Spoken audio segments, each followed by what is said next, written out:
sorry. All right. We'll call this meeting to order at 7:08. Martha, can we get roll call, please? Roll call. Commissioner Jose Flores, Present. Commissioner Jasneel Singh, Present. Commissioner Diogo Castillo, Present. Vice Chair Renee Mendonca, Present. Chair Steve Bassi, Present. Alternate Commissioner Mohinder Kanda, and then Alternate Commissioner Jatinder Man. Present. For the record, all commissioners and alternate commissioners are in attendance. All right. Can we do the Pledge of Allegiance, please? Everybody in the audience, please stand up.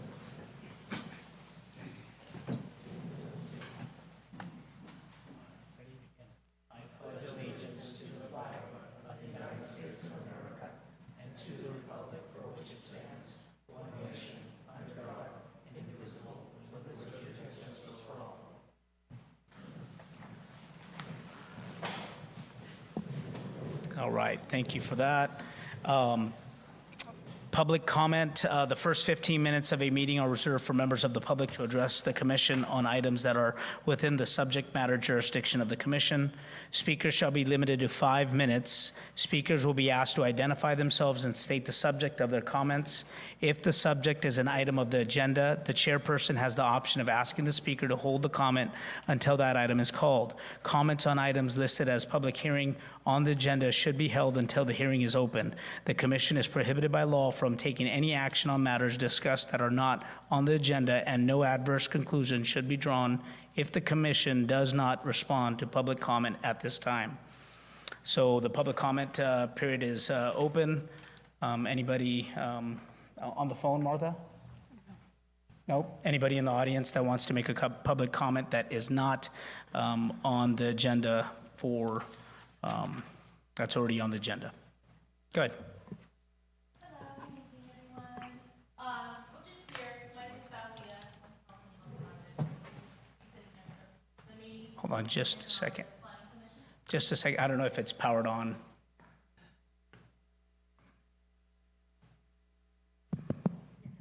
Okay, cool. Yes, and I'm a program manager for a nonprofit organization, California Health Collaborative. We're here to provide tobacco prevention resources for the city, so that includes language to your general plans. So we're here and we're a resource. Thank you. Thank you. Any other public comments? Seeing none, we'll close the public comment period at 7:11. And moving on to item number 4, written correspondence. There's a letter dated May 8th in our packet from Paul McDougall. And Miguel, do you want to kind of touch base on this item or that letter, or what the, good. I have 2 items to report. That's one of them. So yes, you're absolutely right. On May 8th, 2025, city staff received written correspondence from HCD, Paul McDougall, Senior Program Manager. This is the comments on the city's second submittal of the 6th cycle housing element update. Our consultants, Rincon, and staff will be responding to those second round of comments. That letter's attaches copy. That letter's attached to your agendas, pages 4 through 8. The second amount or second email correspondence we have is it came in today just before the meeting. It's from Ms. Jean Okuyi. She's the president of the Valley Land Alliance, the president of the Valley Land Alliance regarding the general plan update. Her comment is, Valley Land Alliance recommends no change or expansion to the 1999 general plan. There is an adequate plan in place for several thousand more population. We continue to approve plans, but water is only on paper. There have been water studies which need to be considered before approving more expansion. Thank you. A copy of that email is placed in front of you this evening. Those are the 2 items of correspondence. Thank you. Thank you. All right, moving on to line item number 5, approval of minutes. Commission, we have February 11th and March 11th meeting meeting minutes that need approval. It's my understanding that in the March meeting, we didn't have the February minutes a part of that agenda, so we're approving it now. Any motions to approve both of those minutes? Yeah, I can make a motion to approve meeting minutes for February and March 2025. I'll second that motion. Can we get a roll call, please, Martha? Roll call. Commissioner Jose Flores, Yes. Commissioner Jasneel Singh, Yes.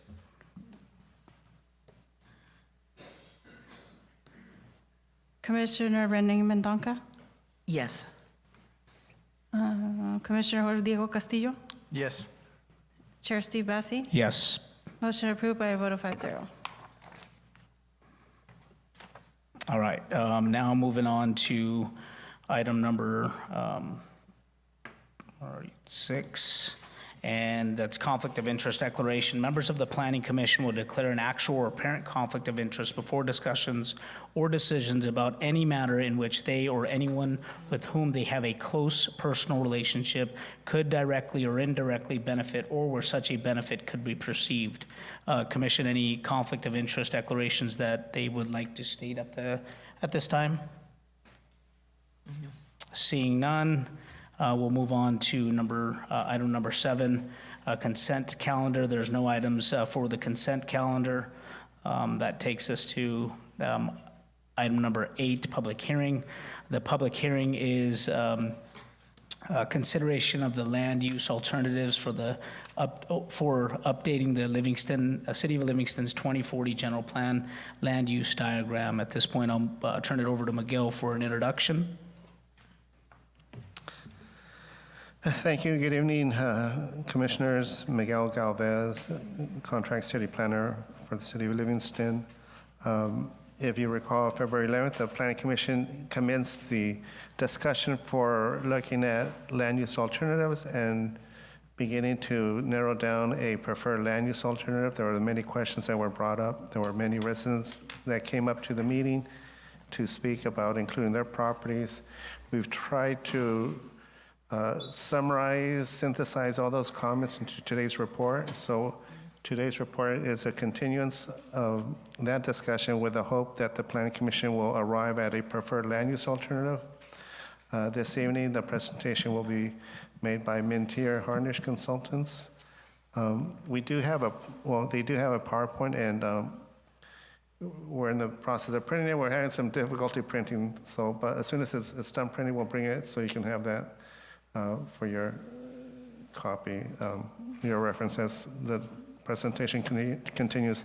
So at this point, let me turn it over to Michael Gibbons of Mintier Harnish. Thank you, Miguel. Is it possible to turn down the lights a little bit so we might be able to see the presentation?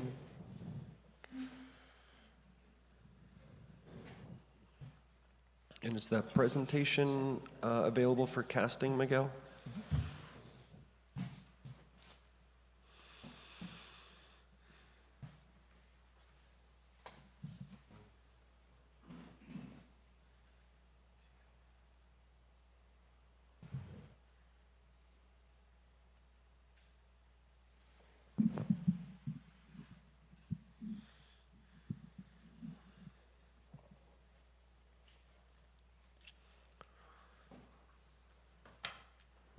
Wonderful, thank you.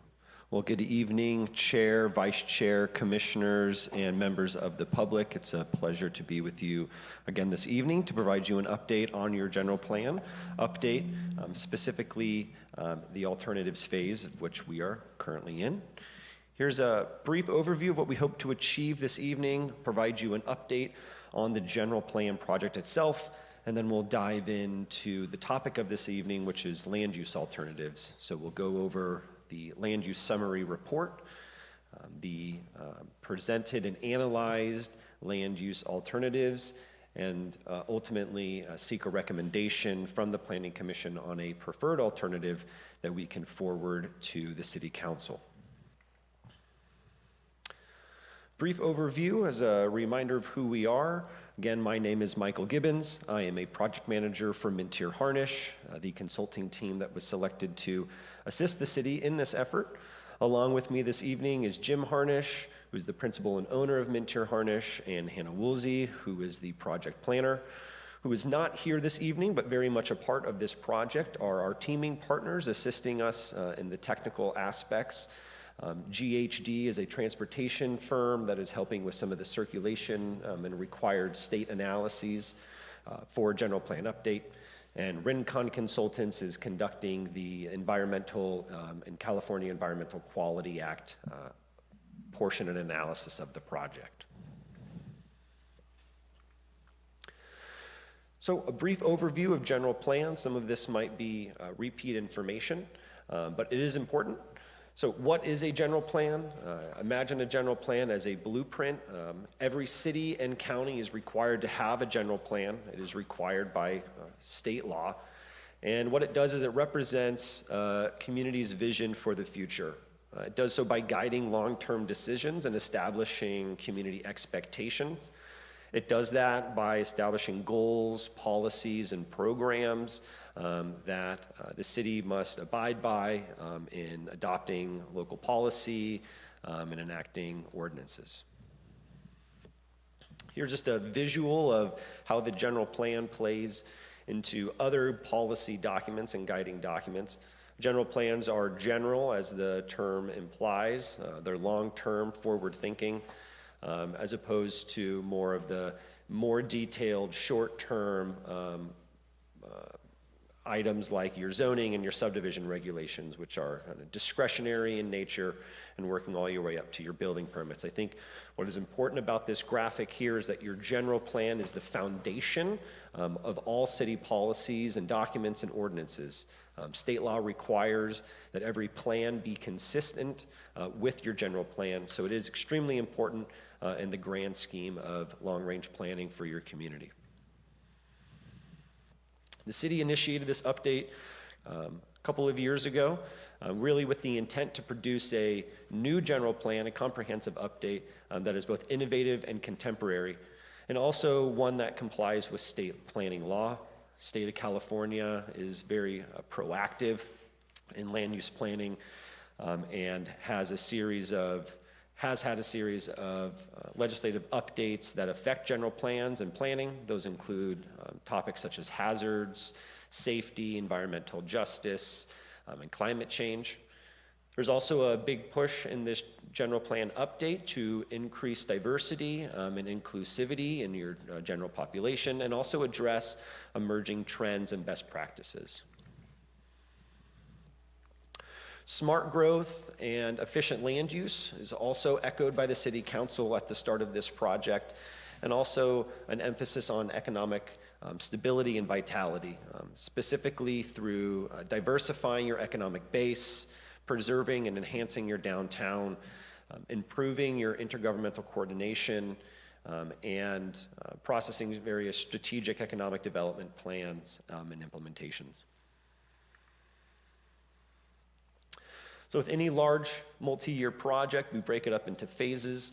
This project has a total of 8 phases. We are currently in phase 5, which essentially marks the halfway point of the project.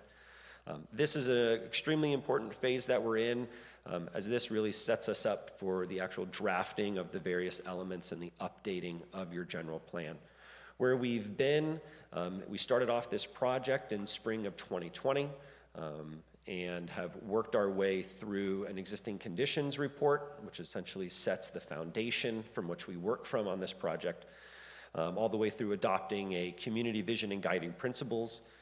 That vision and guiding principles is what has really informed the alternatives that we've analyzed and will be presenting this evening, and is what all of your future goals and policies in your general plan will be based off of.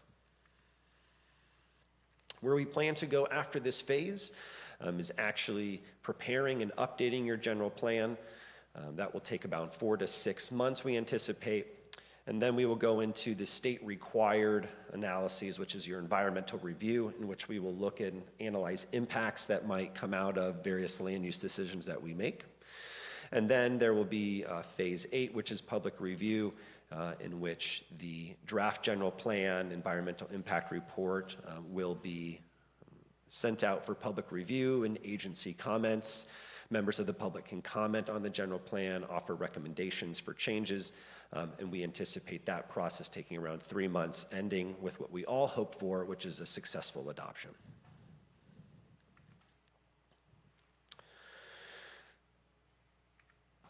So this evening is a follow-up Planning Commission meeting to a meeting that we had back in February. As you recall from the previous slide, we are in Phase 5, which addresses alternatives. So you're probably wondering, what the heck are alternatives? And I like to think of alternatives and as this phase as an analysis of what-if scenarios that we will analyze over the next, that kind of forecast out over the next 20 to 30 years. Essentially, what if the city were to designate that portion of the city a certain designation? Or what if the city were to encourage more housing? What are the impacts of those? The real goal of this alternatives phase is to ultimately update your general plan land use map. Now, every general plan has a land use map. General plan land use maps guide the general layout of a jurisdiction. Every city and county that has a general plan has a land use map associated with it. It guides the general layout by dividing the city, in this case, into categories and various land use designations. Within each of those land use designations, it specifies the general type of allowed land uses and the intensity on every property within the city limits. Land use map is also not only important for guiding the urban fabric of your community, but it's also required for the various analyses that we will be conducting as part of your general plan update, specifically those related to safety, infrastructure, and land use. So for our approach for this particular phase, we created a set of realistic land use scenarios based on general public feedback and guidance from your vision and guiding principles. And we analyzed each of those in a build-out model. We then documented the results of those various land use scenarios and alternatives in a land use alternative summary report that was released last year and is available for review on the project website, which is livingston2040.com, if you have not had a chance to take a look at it yet. And what I will do next, in these next slides, is provide an overview of that land use alternative summary report. Before we do that, though, I do just want to point out a couple of boundaries here that we will be discussing that are extremely important to tonight's discussion. So on the map in front of you is the city's existing city limits sphere of influence, and then the general extent and planning area that we are analyzing as part of this project. I'll start inwards and work my way out. So the black dashed line is your city limits. So the city provides services to all of the properties within that city limits. That blue line is important, and that's called your sphere of influence. And your sphere of influence really represents the geographic extent to which the city can expand by annexation in the future. The sphere of influence is requested by expansion by the city, worked alongside with the county, and ultimately chosen and approved by the county LAFCO. And then the orange line surrounding it is just the geographic extent that we are analyzing in our model. So it doesn't represent any official jurisdictional boundary for the city, but just does show the areas that we were analyzing and taking into account in our analyses. Now, this is a bit of a difficult map to read, but in here is the proposed 2025 general plan update that was actually overturned via a lawsuit in 2008. The city did attempt to conduct a general plan update back in 2008 that was ultimately successfully litigated against. But that this green line represents what the city was hoping to expand into, and the proposed sphere of influence that at that time the city was taking into consideration and recommending moving forward with in their general plan. So quite substantial difference from what is existing. If you take a look at the blue line here, which is existing, and initially what was proposed in the general plan that was litigated against in 2008. So let's dive into the various alternatives that we analyzed as part of this process. We have 3 alternatives or land use scenarios.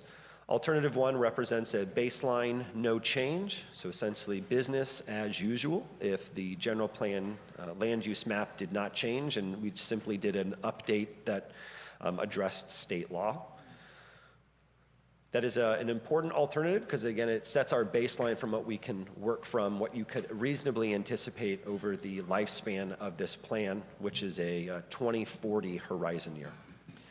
Alternative 2 takes a different approach. Alternative 2 focuses on infill development. So when we talk about infill, it just means increasing the density and intensity of your existing land and designations within your city limits. So no expansion outside of your city limits and no proposal for an expansion of your sphere of influence. Alternative 3 takes a different approach from that and instead analyzes what if the city were to expand out into areas that are currently not within the city limits or sphere of influence. Does so by a couple of different methods that we'll go over here shortly. Ultimately, what we hope to achieve this evening and what we will be forwarding to City Council is a preferred alternative. So one of these 3 alternatives that we've analyzed or a hybrid, kind of pick and choose some of the aspects and features of each alternative that you will forward to City Council. We have some build-out numbers that I will be kind of reviewing with you here shortly. But once we actually have a preferred land use scenario that the city council selects, then we as your consultant team alongside your city staff can get started on performing the required analyses, looking at the potential environmental impacts and drafting your actual general plan update. Here's just a quick at-a-glance overview of what each of these alternatives may yield. This is a hypothetical build-out, right? So there's a lot of assumptions that we are taking into consideration, but this is a hypothetical what-if scenario in which we're using modeling based on parcel size, applying then a job and a population and a dwelling unit metric to the parcel size, and that really yields us the numbers that you have in front of you. So alternative 1, it would be your baseline scenario if nothing changed over the next 20 years. We would anticipate around a population capacity of just over 17,000. Slowly goes up throughout the alternatives. Alternative 3 proposing the highest or analyzing the highest increase in total potential population of around 30,000. Jobs also increase throughout these alternatives. Alternative 3, an expansion alternative, as we'll review here shortly, provides the most area for commercial and job-producing land uses. So we do see a slightly higher job capacity in alternative 3.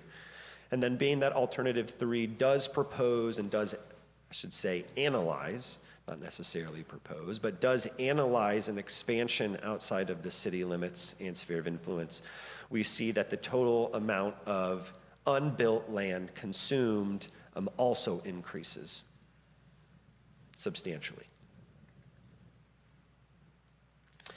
And just as a point of comparison and a reference, the MCAG Regional Transportation Plan that was conducted in 2022, their models showed that based on the existing city general plan land use, the city could have a total population of around 19,000. So not too far off from what our model was roughly showing. They use different metrics, but I think what this just shows is the degree of accuracy, at least in kind of what your regional Council of Governments is looking at versus what we are also analyzing and modeling. So we'll dive into each of these alternatives here. Again, alternative one's a baseline, no change, proposes no change to the general plan land uses, city limits, or the sphere of influences, and is used as a comparison for the rest of the alternatives. Here is what that map essentially looks like. We can see that this is actually your existing general plan land use map. On the wall to the back, where the green laser pointer is, that actually is a map of your existing general plan. This essentially just mirrors that. But what we've done is, within the planning area, we have just analyzed some potential land use changes. Specifically, these are designated as just urban reserve. Alternative two is, again, our infill alternative, focuses on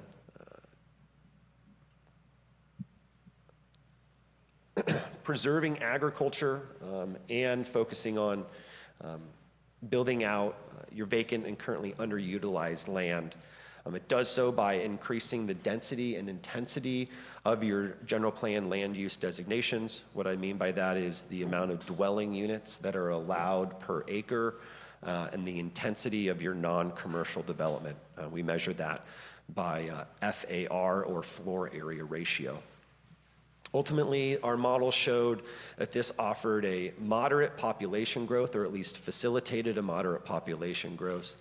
It increased the amount of multifamily homes by around 94% over the existing baseline, and then an increase in your single-family homes by 16%, and also allowed for a significant increase in potential jobs.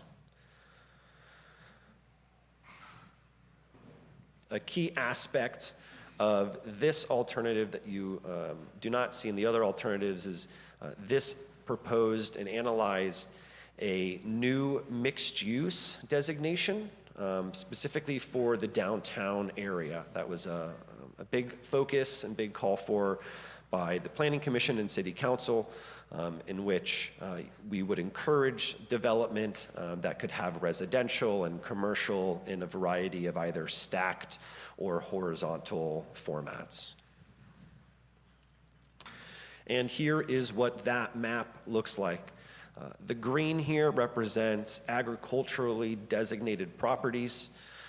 Those are really what exists today on those majority of those properties.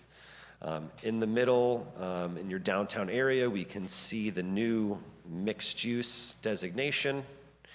And then we have a series of public facility land uses, industrial land uses to the north, and some urban, more intense commercial land uses in red spread throughout.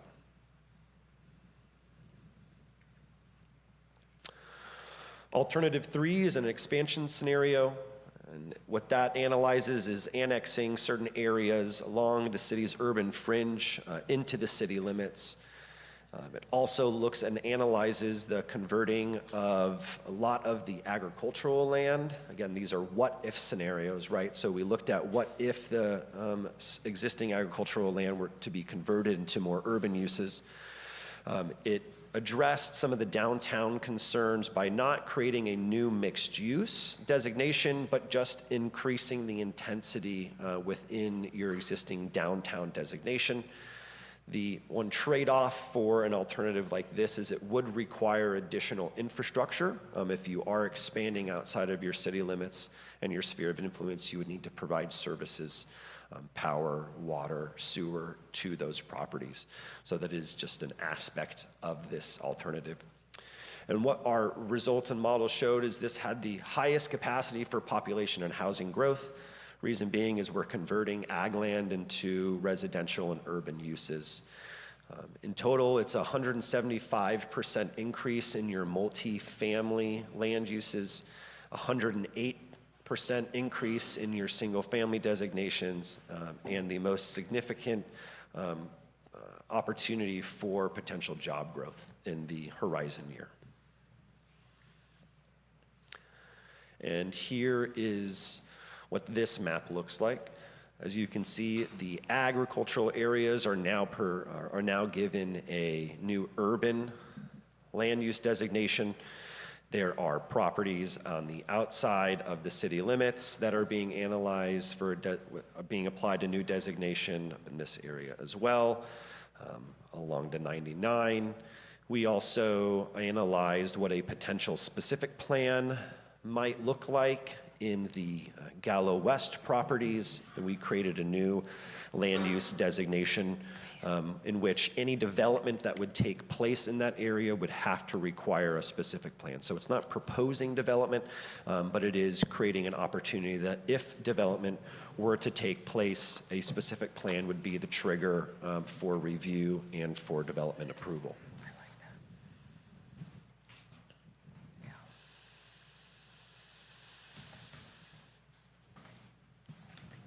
Just wait one moment.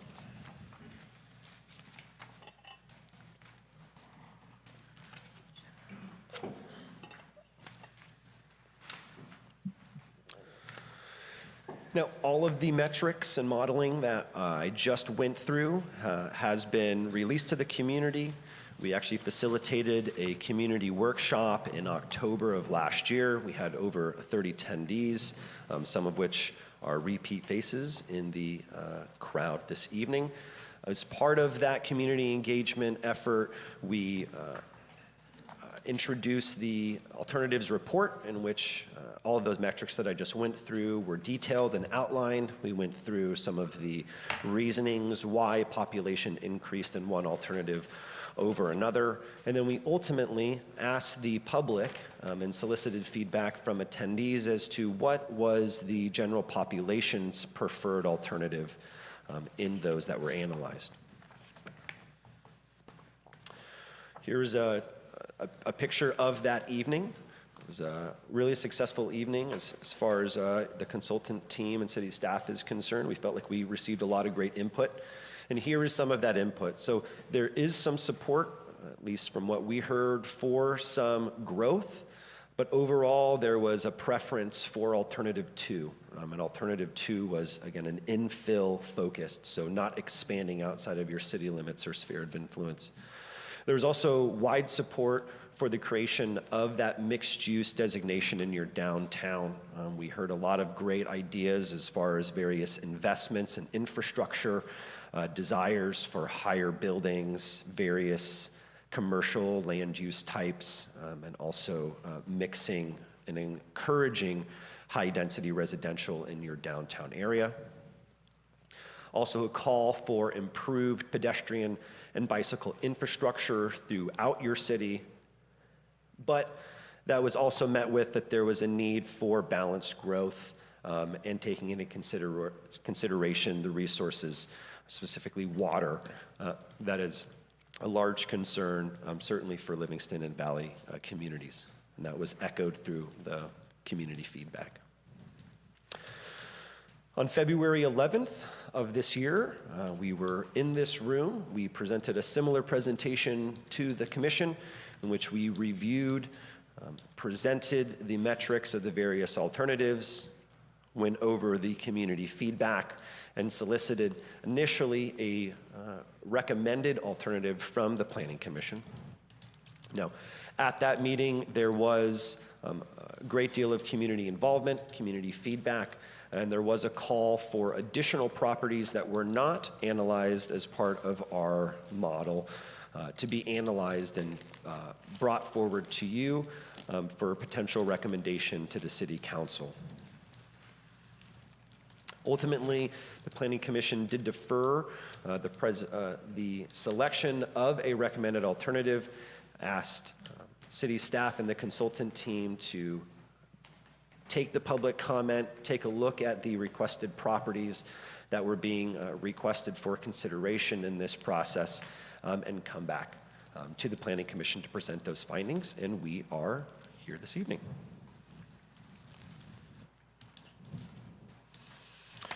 So as mentioned at that February 11th meeting, we did receive several property owners that are currently outside of the city limits and sphere of influence in some cases, requested that their properties be considered for annexation or for inclusion within the city's sphere of influence.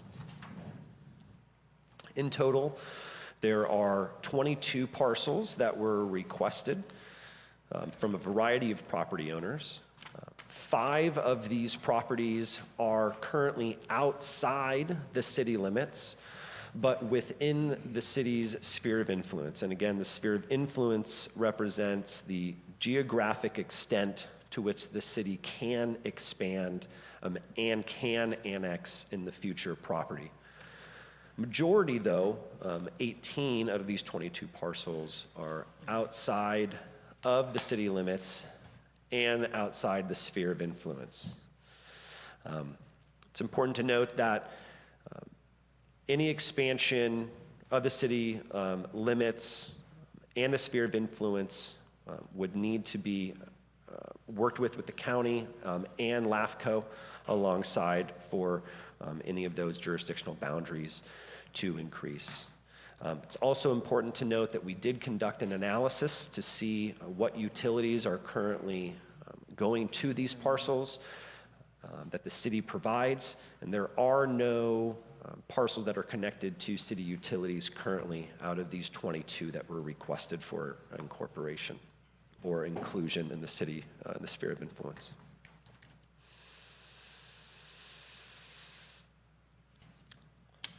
So here is a map, and I'll just break it down for you here briefly. I think I'll call out the most obvious parcels first. Those would be the green ones. These are properties that are currently in the county that are under Williamson Act contract.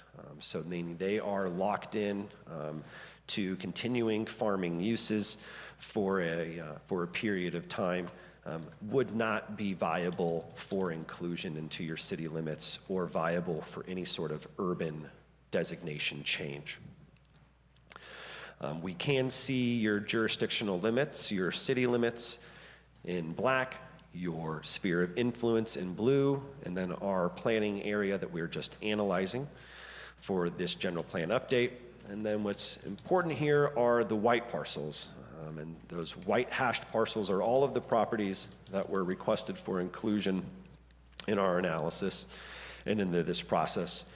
And I think as you take a look at this map, you can see the different situations and scenarios. You have some properties to the north that are not contiguous to the sphere of influence or city limits and actually are separated by other properties. You have some properties that are contiguous to your city limits and sphere of influence, but just outside, or contiguous to your existing city limits, but just outside your sphere and your city limits. And then you have other properties that are adjacent, touching your city limits within your sphere of influence. And then you have others that are just completely outside of both. And there are 2 properties south of the Gallo West area, or at least what we're calling the Gallo West area, but really your wastewater treatment plant, that are outside both of what we have been analyzing as part of this process, outside the city limits and outside the sphere of influence. Total of 22 here.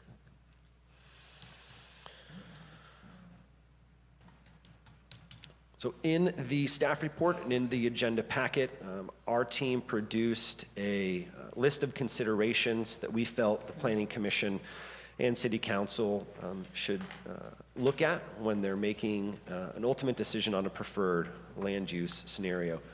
As mentioned, LAFCO is ultimately responsible for approving any annexations into the city limits and also expansions of your sphere of influence. So any land within your sphere of influence can possibly be annexed through LAFCO's approval, but in order to do that, there are a couple things that need to be in place. Very important things, very important requirements. The first is there needs to be a tax sharing agreement with the county. So there's an understanding that these properties were benefiting the county at some point. The county has been providing services to these properties, including them in your city, would result in some sort of tax loss to the county. And so a tax sharing agreement would need to be in place for the city to take ownership and provide services to some of these parcels, number one. Number two is there needs to be an updated municipal services review. That is a report that is conducted to determine if the city even has the ability and infrastructure to provide services to the land outside the sphere of influence and the city limits. MSRs are conducted and updated periodically, but there has not been an updated one for the city of Livingston in quite some time. So one would need to be prepared in addition to a tax sharing agreement with the county for there to be any consideration of expansion of these boundaries or any annexation of the properties that we've analyzed.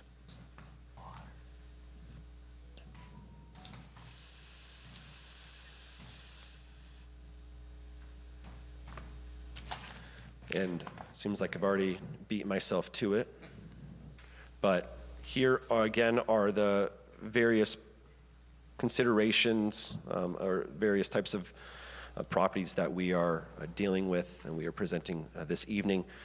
These 5 parcels are outside the city limits but within the sphere of influence.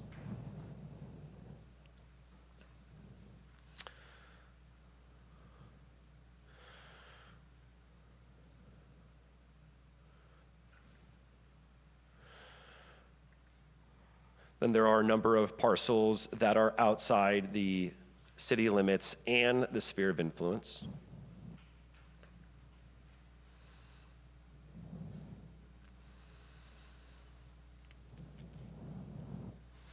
And I'll just highlight that annexation and consideration for these properties to be included, again, would require the execution of a tax sharing agreement with the county, an updated municipal services review, and ultimate approval by LAFCO. The city can apply for that, the city can work with LAFCO, but ultimately LAFCO has that decision. Parcels that are not adjacent to the city limits do make it a challenge and is a argument that needs to be made to LAFCO as to why properties that aren't contiguous or adjacent to existing city limits or jurisdictional boundaries should be considered for incorporation. There are some different situations in which city limits have been, or properties have been annexed that are not contiguous. But for the most part, LAFCO is like a physical connection to your actual city limits via either a road or other parcels.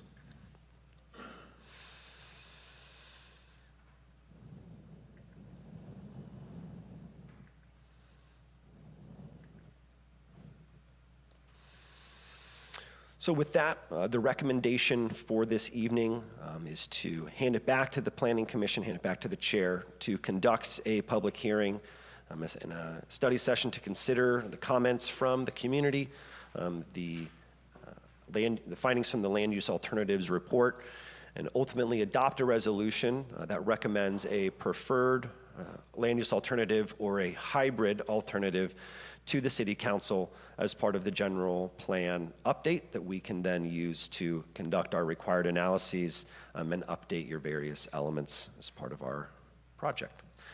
So with that, I will hand it back to Miguel. Thank you, Michael. Good job. I do want to take a couple minutes and kind of point out a couple details. When it comes out to the build-out capacity of any of the scenarios, that assumes that all the properties will be developed at the highest maximum density. So when it comes to preparation of the environmental impact report, we assume that the worst case development will take place. Oftentimes that is not the case. Oftentimes there are property owners that own property that do not wish to develop, and so the properties will never develop. So when it comes to the environmental review, it's identification of the worst case scenario, not indicative of what will actually happen. So that's one thing to keep in mind. 2, when it comes to the annexation of property, in addition to requiring a city-county tax sharing agreement, in addition to having the preparation of a municipal service review, the city will be required to prepare master infrastructure plans for sewer, water, storm drainage. Those plans will identify what it will need to provide services. Those have yet to be prepared. The other item is the environmental document will have to be prepared as an EIR, Environmental Impact Report, probably a program EIR, and it will be very comprehensive. So whatever land use scenario we identify, we want to be in a position where we can say we reviewed all of the proposed development in our community, and for the most part, we've identified all the impacts and identified conditions or mitigation measures to reduce those impacts. And this is important because once development takes place, we can kind of use that environmental impact report to kind of say, hey, we've already studied it, or maybe we need to focus a little bit in this area. But a lot of the lion's share of the work for preparation of the environmental document has already been prepared. So just to remind the commission that any land use preferred alternative that is prepared will be subject to the preparation of an environmental assessment, usually an EIR. The last thing too I want to mention is that I would encourage the city, the Plan Commission, the City Council to also consider growth management strategies. And by that is like, yeah, you might have an idea of what the population would be for the city, but some ideas would be, do we want to grow up? Do we want to grow out? But more importantly, how fast do we want to grow? We might say by 2040 we want to grow to this extent, but maybe we have policies to manage growth, and policies might be before a certain area develops, the city would require preparation of a specific plan, for example. So no development can take place until a specific plan is identified for a whole area, and that is helpful in identifying all that needs to serve that property, that area, and ways to pay for it. The other thing too is that the city can, for example, decide when and where it can agree to extend sewer lines. Cities often will say, if we grow to the north to provide service out there, we have to extend sewer lines. And so the city can manage growth by saying, you know what, we're not ready to extend sewer lines up there. So there's different strategies the city can incorporate. It's not just identifying the overall growth area, but ways to manage growth proposals as they come in to make sure it's comprehensive, but also inclusive of what the city's vision is for development out there. That ends my additional comments, sorry. All right, thank you. Any members of the public that want to have any comments on this item here? Yep, you come up to the podium there.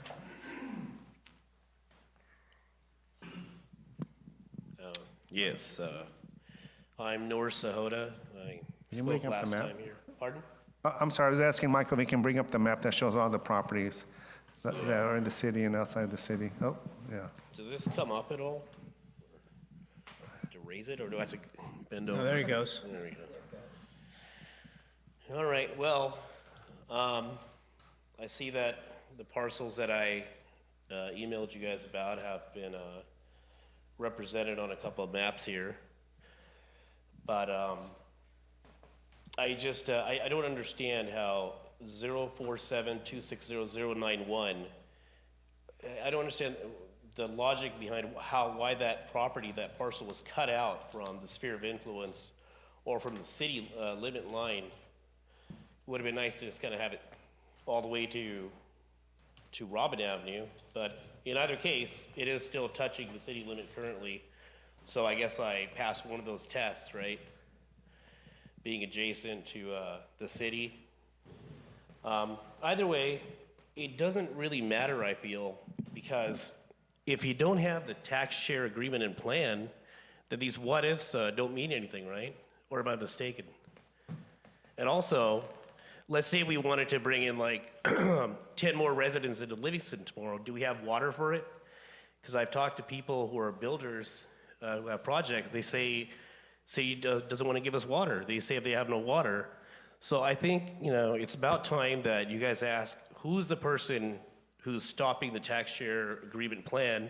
Merced has one, it's 53 and 47. 53% goes to the city, 47 to the county. Why can't Livingston just accept something like that? It's more of a loss if you just never get one in place, right? So I think that's important to do and finish, and also spend the money that's allocated for water for the city of Livingston, get some wells, or I don't know, pump in some tankers of water maybe, and so that people have water and we can actually grow, because you can't grow anything if you don't have water. Anyways, I think that's pretty much all I really need to say. I see my properties there. I'd like them incorporated into at least the sphere of influence later on. But best case into the city. That's it. Can you identify which ones are your properties? Yeah, do you have a little laser pointer for? These are a lot of fun with cats. Love to run around. So, this is the exit for Sultana Hammett right here. These are my parcels right here, my family's parcels. This is excellent for some sort of industrial or high-density commercial application with a small water footprint, small energy footprint if you have solar cells on the roof, whatever gets built there. This is one that we want to build maybe half-acre homes. We need more homes, and we can actually supply our own water with wells. We can do well and septic there. And also, this is 67 acres here, and it's a nice little concave style property. It's got a little bit of a hill to it. I think this would be excellent for homes here. And over here, these are my parcels as well. Is there any other questions you have about them particularly? No, I just wanted to see which are your parcels. Okay, well, yeah, again, I think you guys should really focus on getting that tax share plan into place. And I tried to see if online anywhere it states how much the fight is over. Is it over 1% or 2% or 10%? Does anybody know? I think your concerns are valid, Mr. Sahota, but at this point, I think what our job is, and correct me if I'm wrong, is to put these plans in place so that we can move forward. The questions of whether we're going to have enough water and the tax sharing agreement, I think are all something that are valid questions for the city council. Okay, well, Is that correct? sure, but everybody Yes, that's here correct. can also ask. You guys are in a bigger position of power than I am Well, to ask those questions. That's and why get stuff we're going. looking at and taking your considerations into place so that we can make the decision on which way that we want to go and that. So thank you for sharing your comment in that. Yeah, but what was your exact concern?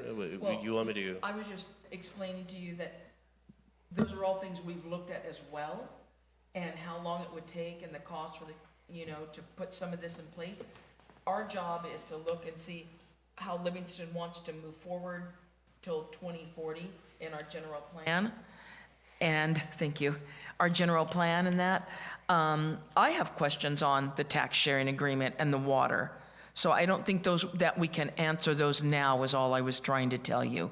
Yeah, It's no, just what we're I'm well saying aware is of it. Everybody should be asking those questions here to the Right. city. Why haven't they done it? Where's the money? That's all. If you have any other questions, just feel free to ask me or email me. Thank you. Thank you. Thank you, guys. Any other? Yep, come on up. Thank you.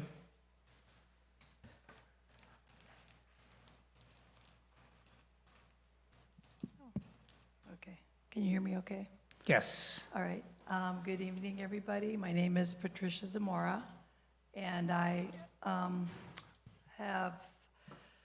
our family has been on Peach Street for 7 generations now, and I still live there. I own my mother's home, and I also have I also am an artist, and I have a studio space there that I use and activate, especially working with women around art-based healing practices.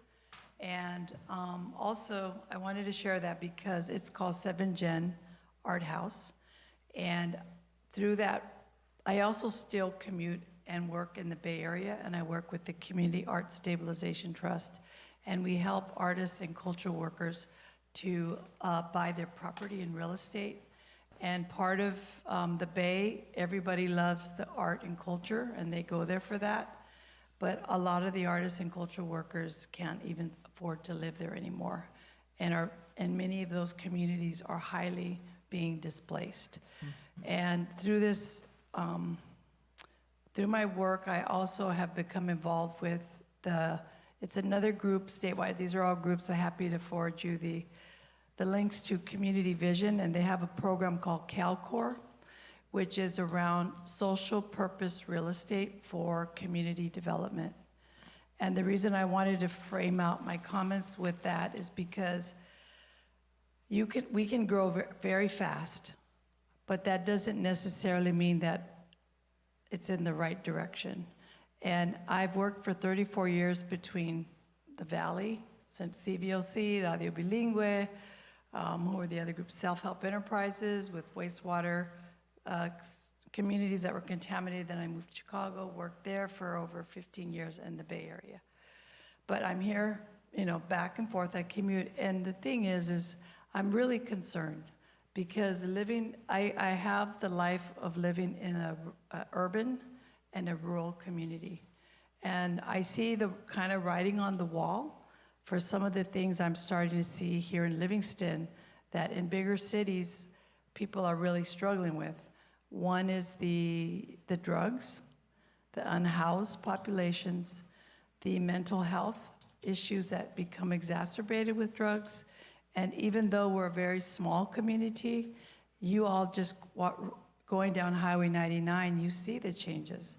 You see also a lot of the development that's happening, like around I-5. I go there every week, back and forth. And I'm saying that because 7Gen was selected to do what's called, it's working with community-based developers.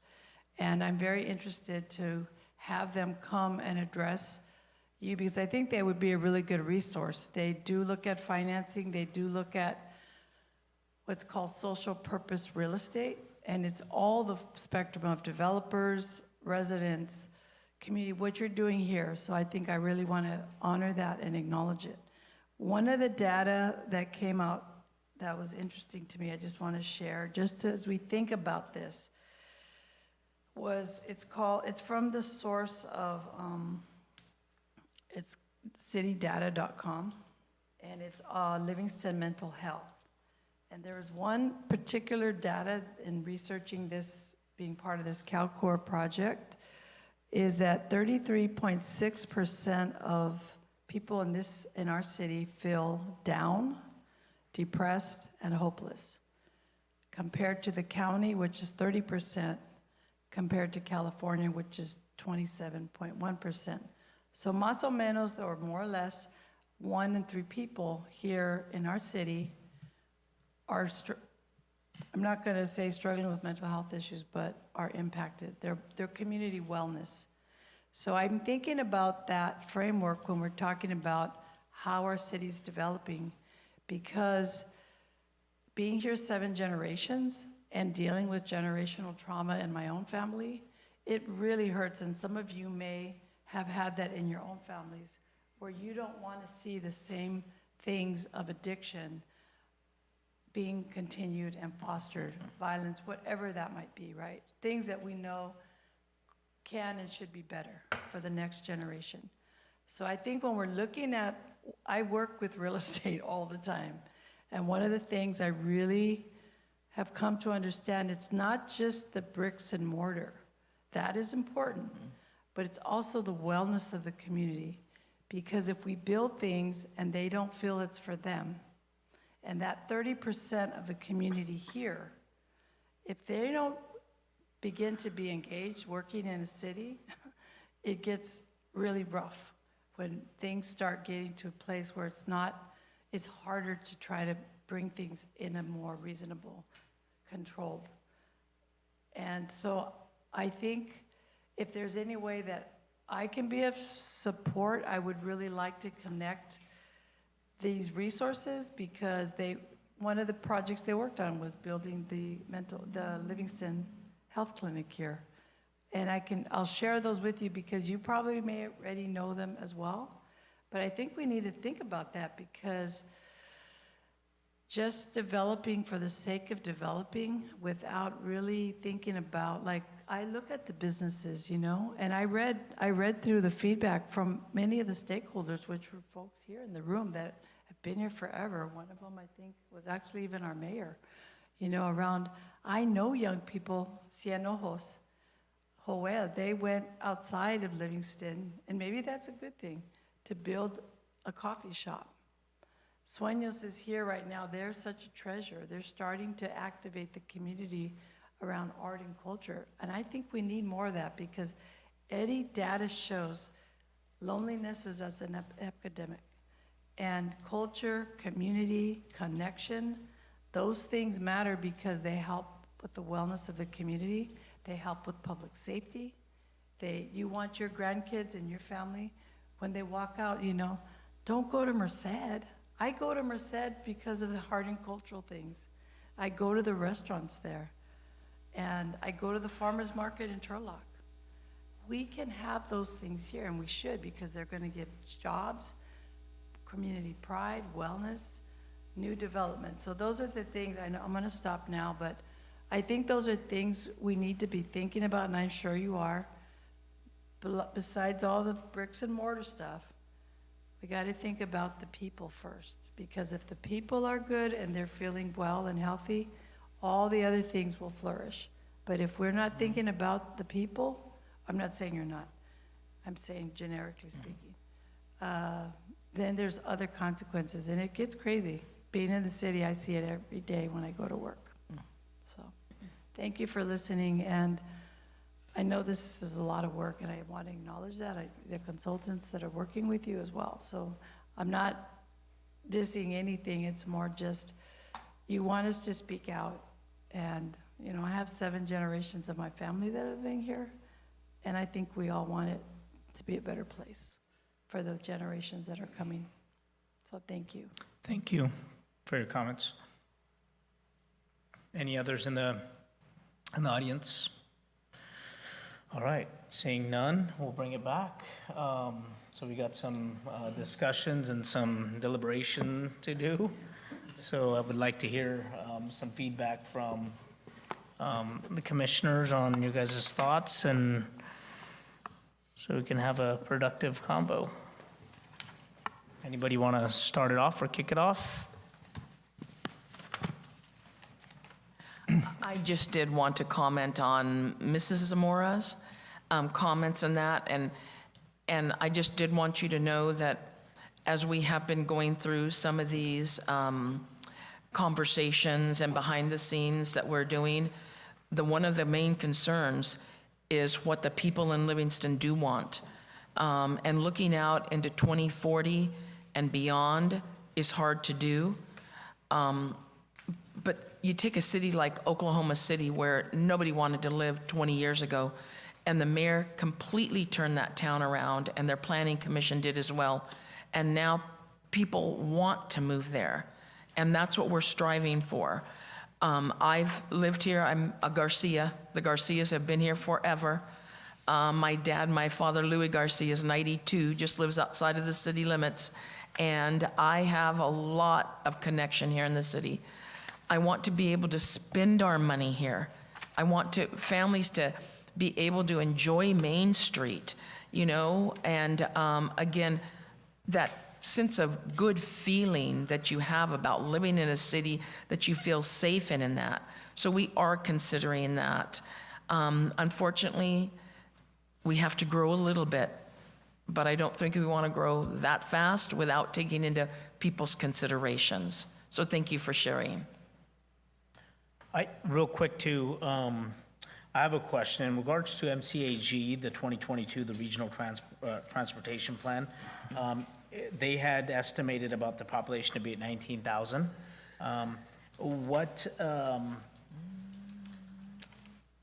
what alternative is that based on, or is that based on our existing baseline?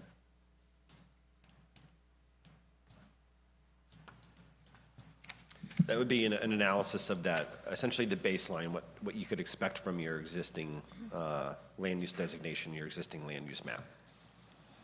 Got it, okay. Okay.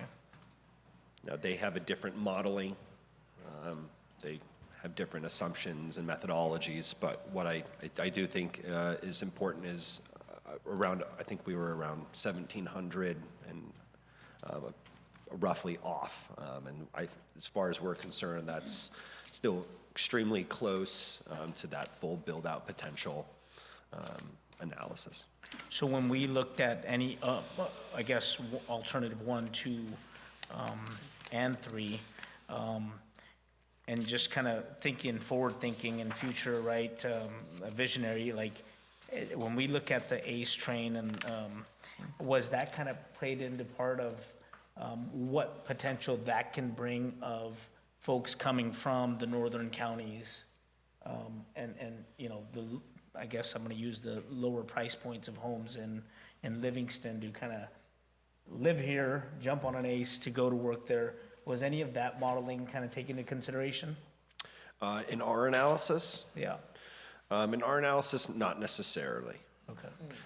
We're really looking at looking at each of the parcels, applying a metric to those, at what could be built out on each parcel, not necessarily the inflow and outflow. Certainly something that could have been taken into consideration in MCAG's analysis. I had a quick question too in that line where we're looking at the alternative 1, 2, and 3. The job capacity from alternative 2, the infill to the expansion, is very little additional jobs. Is that because it's mostly dwellings and homes? Because we go from 18,667 to 18,962, but the population was almost 9,000 more. It didn't seem right.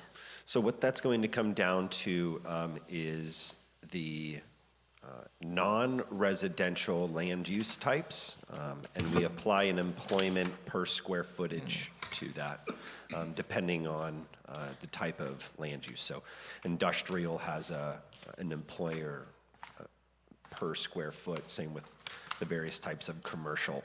So we kind of just applied that metric throughout. So I don't think that there was too drastic of a change between the non-residential types of land use designations. So that's why I think you're seeing that similar build out. It is such a substantial change from alternative 1 because we are proposing in at least alternative 2 and alternative 3 some additional changes in your non-residential land use designations, so commercial, retail, industrial, beyond what you currently have in place today. Can I add something here? On the MCAG number is a population projection. It's based on a number of factors, the Department of Finance, the existing land use capacity. It's mostly growth trends. Our numbers, those 3 numbers up there, are based entirely on holding capacity. What's the capacity based on the land use diagram? So as Michael said, number of employees per acre, number of people per acre in terms of residential uses. So it's a little like comparing apples and oranges. Population projection here, population and employment estimates over here based strictly on land use, not any other trends, growth trends. So it's trying to compare, if you pick one set of land uses over another, what's that likely to result in?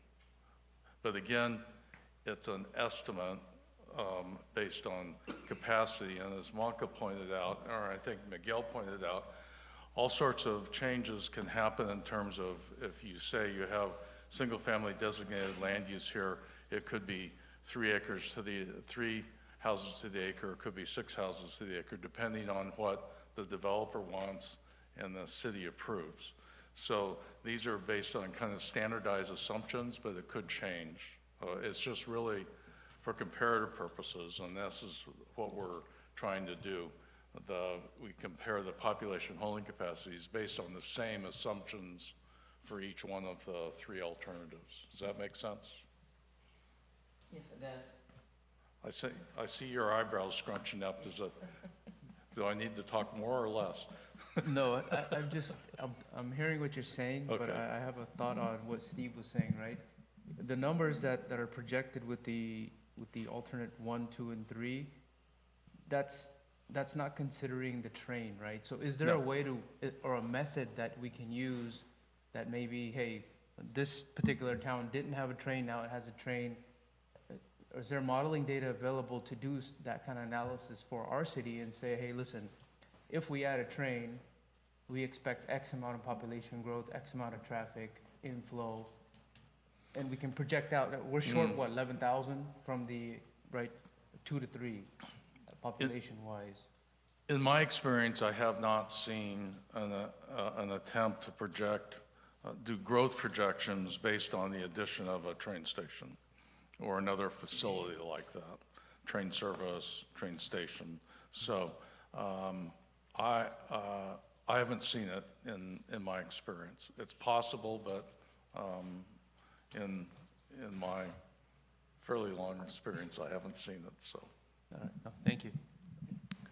I would like to add that one of the areas the Planning Commission can provide guidance in is to make a statement that says, you know, in any land use alternative that we select, we would like to see increased density in the downtown area to capture growth or capture use of the ACE train.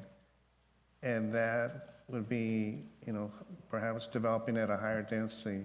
Sometimes apartments are anywhere between 15 to 20 units per acre, but we can say, no, we want to have higher density, which means there'll be taller buildings. And so that's the type of guidance that the Planning Commission can make. It's like, the preferred alternative should have a downtown that can accommodate a higher density than it is now, a higher density that can anticipate the operation of an ACE train station, and that, you know, the Planning Commission or the city can we don't need to know exact numbers, but if you can just tell us that we want a higher density. And quite frankly, when you have higher density like that, more people, that tends to bring more intensity in terms of commercial land uses as well. So they kind of bounce off each other. But those are the type of guidance statements that would be helpful to staff in helping determine what the preferred land use alternative is. It's not necessarily growing out, but perhaps growing out and growing up in terms of density, things like that. Thank you. I think that helps build kind of the case. If we lean towards the, you know, the third alternative, we'd have to take into account, hey, we can grow to that, right? It's not that we won't. Future state.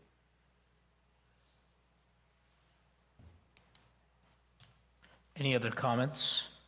Yeah, just for the commissioners and also for members of the public and the developers or business owners that want to be part of the city, I encourage them to attend council meetings, planning commission meeting, because the planning commission or the council meeting that just happened, they had a special council meeting when they went over the water infrastructure and the different projects that are going on. So I would encourage the developer that just came in to maybe listen to that, and you get an idea of what projects are underway. I've attended all the workshops that have been put together for this project, and the feedback that we've gotten from the public that has attended has been infill with growth while preserving ag. In my opinion, based on that, alternative number 2 is the best suited due to our water infrastructure, our constraints, you know, with the current water infrastructure we have right now. And then also, if you look at the amount of acreage from option number 2 to option number 3, it's like 3x the amount of agriculture land, or just land in general, that would be used up for the amount of density. So if you look at, I don't know if they want to put up, oh, there it is. So alternative 2, you're getting roughly, let's say 21,000. Alternative 3, you're getting 30,000 residents, but the impact for total land consumed is 1,000 acres less. So I think you're getting the most impact with the least amount of land consumed with alternative number 2. And on the workshops that I've attended for the general plan, that's been the feedback that we've heard from residents.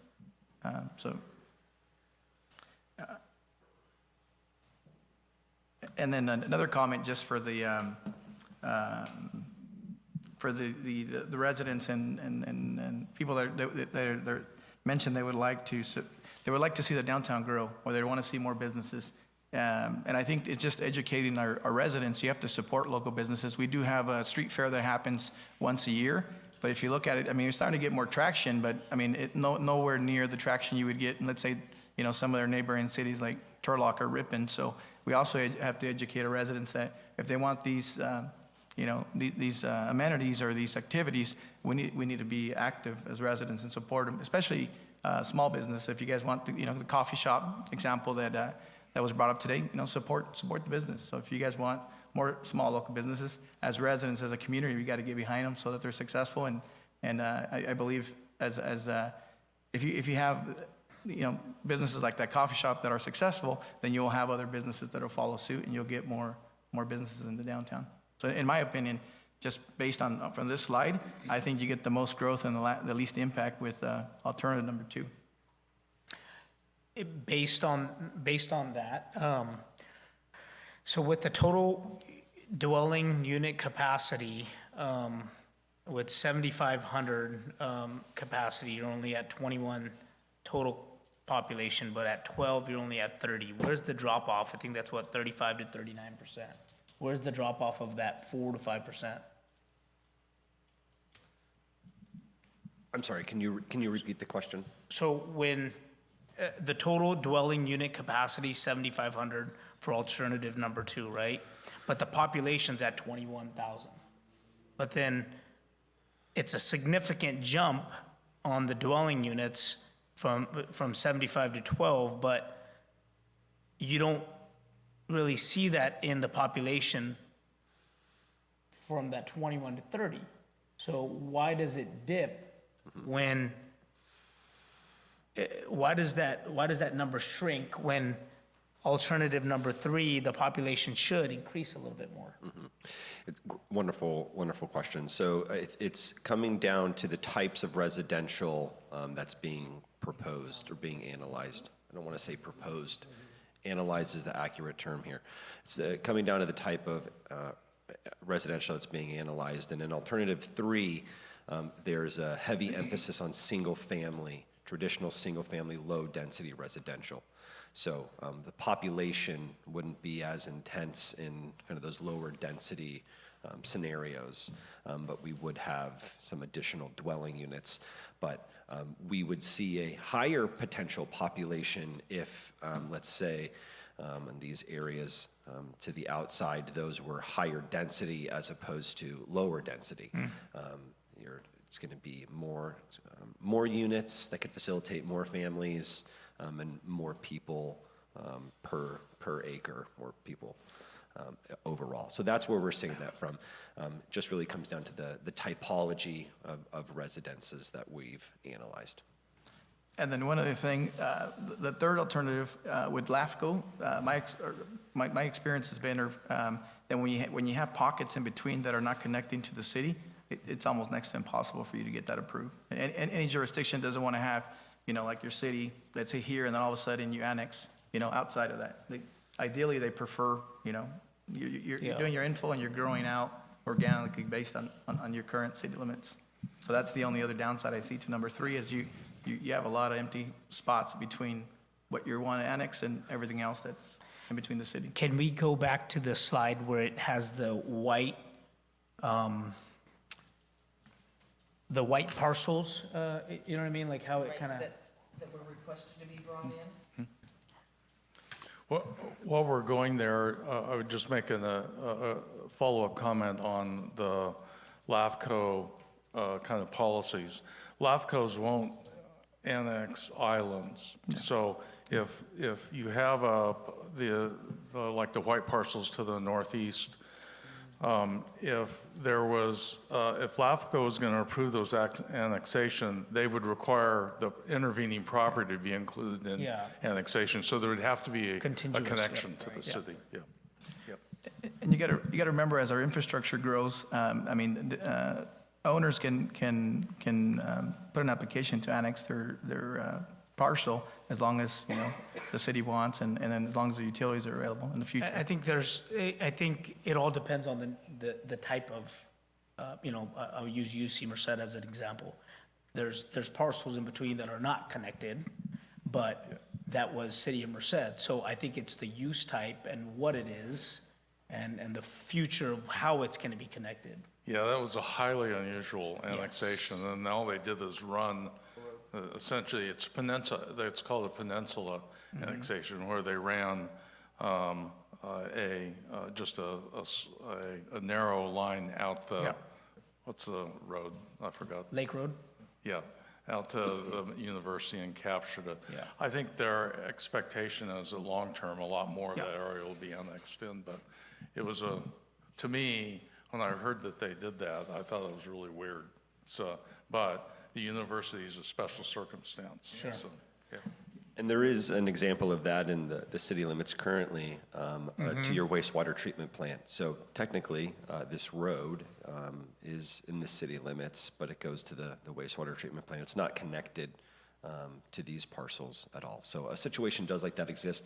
That's the most common type of situation, and typically that we see in these kind of island annexations to provide a utility or a service that isn't necessarily contiguous to the city. So with our alternative 3, are those, so why I wanted to kind of bring us back to this slide, I want to kind of make sure that, let's say that Sultana property down there, yes, alternative 3, has that captured that and put that into the land of that 1,300 acres and the population? So it has not. Okay. It is within the overall kind of planning area that we're looking at for the general plan, but has not been analyzed. The furthest east that we went was actually before. Well, I take it back. I actually think this is potentially the only parcel, and that is being looked at as a highway commercial designation, but none of the other southern or easterly properties have been analyzed. So all the ones that we're looking at, except for that southern eastern, All of that was taken into consideration in the numbers? but not all these are connecting or, because there's 5, I think, that were within the sphere of influence, but not basically touching the city limits? Correct. So analyzed, but analyzed for, again, looking at a holding capacity. They're designating those parcels just allows, if the city were to make a case to LAFCO for expansion, you could bring numbers of these metrics forward with you to say, we've analyzed this is what we reasonably could expect, or for a holding capacity for these properties. There are also some of these other properties that were south of the wastewater treatment facility that weren't taken into consideration as well, or weren't analyzed. Let me add that I think a key consideration, meaning a good policy recommendation by the Planning Commission, would be whether the city should consider expanding the sphere of influence, moving this blue line this way, or not. If we say expansion should just be limited to the existing sphere of influence, that's one recommendation. Or another recommendation is perhaps the city should consider expanding the sphere of influence to incorporate areas to the east. And some of the considerations that come into that is, you have Mr. Zahoda's property that he's interested in developing or having that developed. So you have interested property owners. The other consideration, conversely, is you have other communities, for example, the city of Atwater. The city of Atwater may say, you know what, if Livingston's not interested in growing into that area, maybe the city of Atwater is interested in expanding their sphere of influence to capture, if you will, the potential for commerce and things like that off of this interchange. And then the city would be in a position where it loses land use control of how that area is developed. So it's these type of policy guidance or statements that the Planning Commission can recommend, like, you know what, let's keep the blue line, the sphere of influence where it is, or let's consider moving it further east. And these are, direction that the city staff can move forward with and come back and say, okay, well, how will that change or build out? But at the end of the day, with whatever preferred land use alternative the commission recommends, that's direction for city staff to kind of come back and go into the details and come up with a more refined build-out estimate in terms of population, in terms of jobs and things like that. The other thing I want to mention is that, if the Planning Commission does consider growing into this area, that does allow for commercial uses, and commercial uses, on one hand, do generate sales tax revenue. Clearly, as you have more residents, people do shop at home, and there's opportunities to gain sales tax revenue there. But it depends on what the vision that the Planning Commission has for the city. Does it want to grow? Does it want to maintain the current quality of life, or is there opportunities for growth? So these are the type of statements that will help staff and the city council in shaping the future of growth for Livingston. Hopefully that's some help. Yeah, really quick. The way I see it is, I think most of us, or some of us, had the opinion of the alternative too, where we're talking about high density and going in that direction where the city itself isn't growing, but that commercial highway access for services, I think, is when we build that truck stop. We've already seen what happened to Winter Parkway.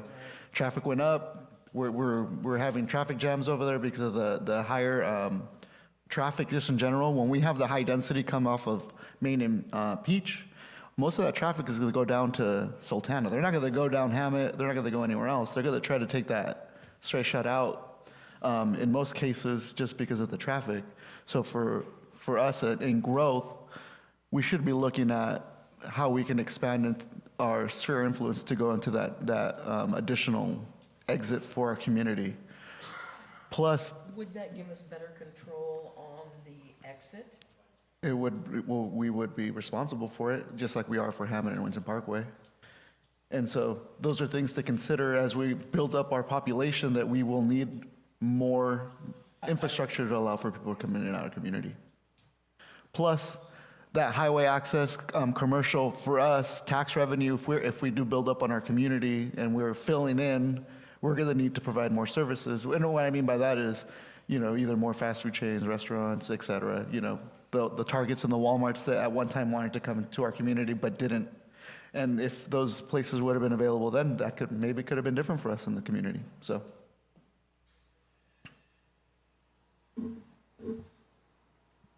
Any other comments?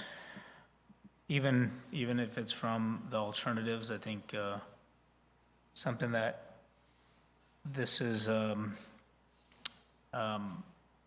decision that kind of is going to take us fast forward into the future. So I think it's important that we kind of all have that discussion and the meeting of the minds and kind of come to some solution on this. So if any of the alternatives want to jump in as well and kind of give their 2 cents, more than welcome to.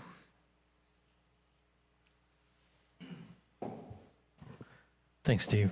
I appreciate everybody's comments today, and I do agree that Sultana is going to be key, and we definitely have to be looking that way.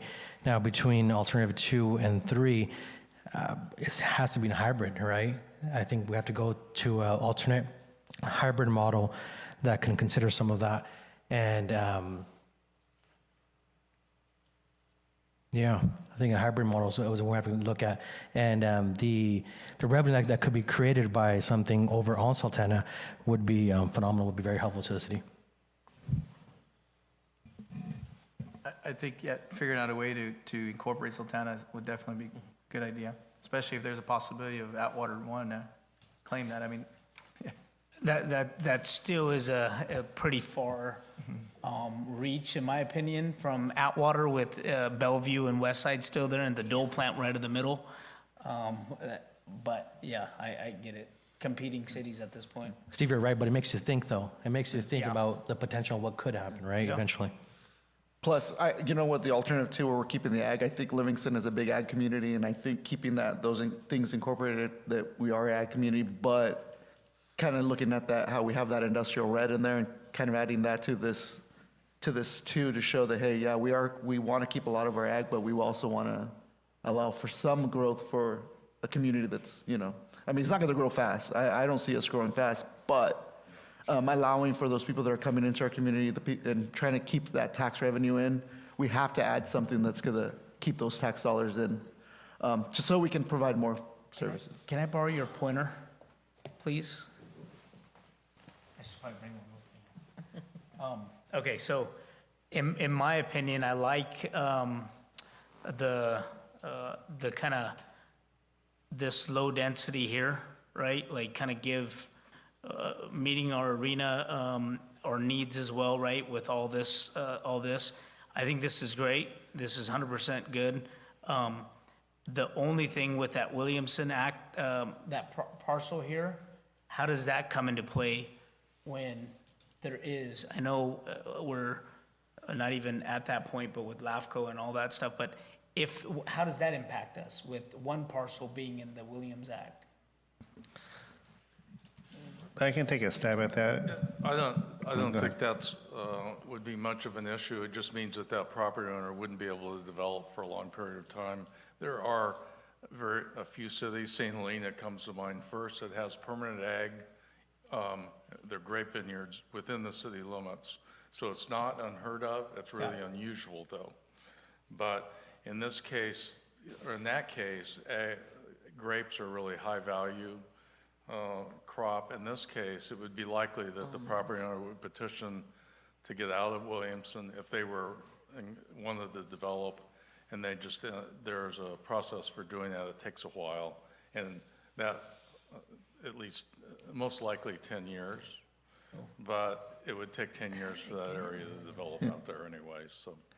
I was going to say, though, I don't think the city of Livingston has an issue with something like this, with having ag land, because if you look at Dwight to Winton Parkway, we have residential with ag land right in between. And this is what, I mean, essentially what would come of if we expanded to those areas. Yeah, my only concern was like if they would, and I think Mr. Sahota's, that's his property, if I'm not mistaken, and I don't think he would have a problem with it, but I don't know what benefits he gets out of tax-wise out of that. I think the bigger issue for LAFCO would be whether or not the city was able to extend services out to that area, rather than having ag land be an intervening use.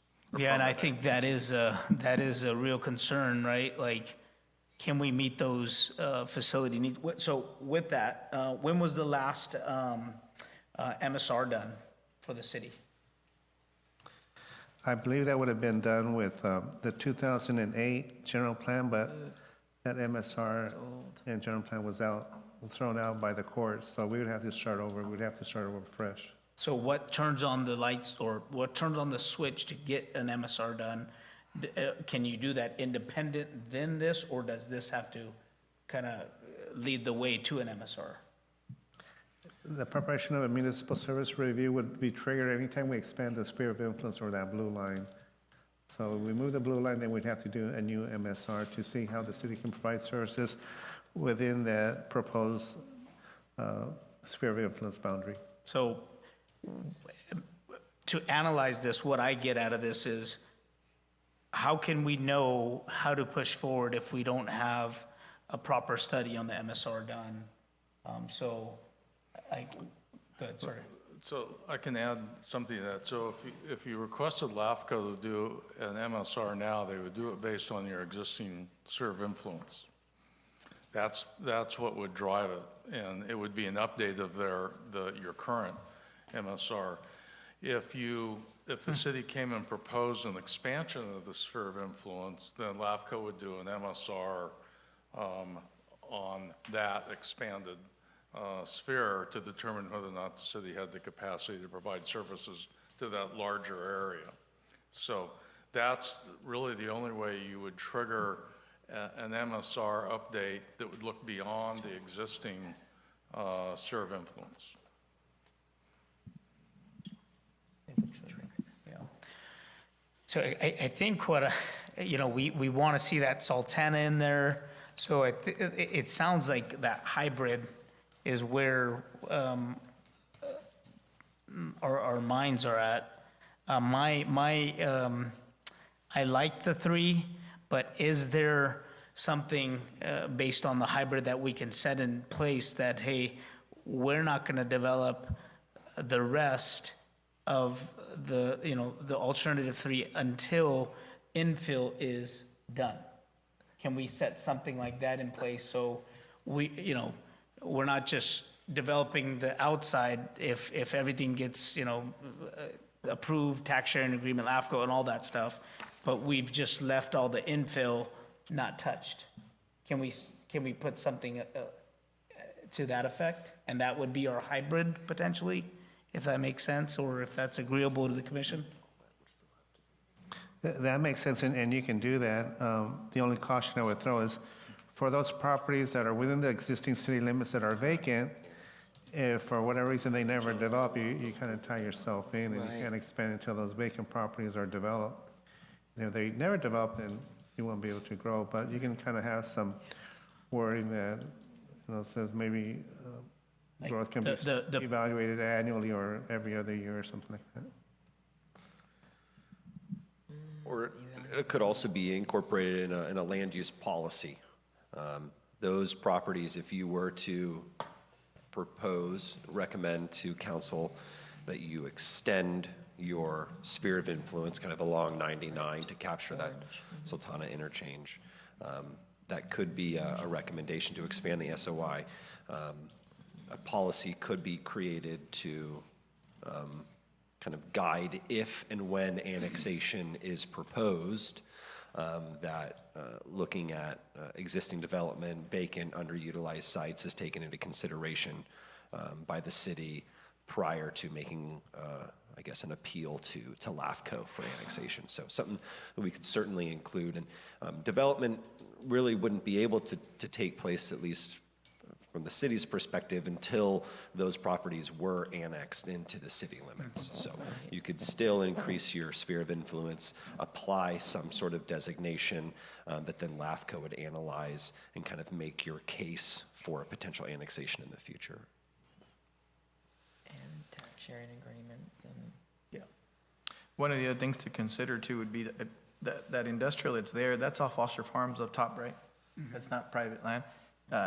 From attending some of the other workshops in cities in either Merced or Dallas County, everybody's doing, or the cities and municipalities are trying to push for higher density near wherever there's some type of transit, and then they're also rezoning or they want to make sure that there's light industrial and industrial available. So that corner that we have towards Sultana would be a good idea, because that's what's going to bring manufacturing and jobs.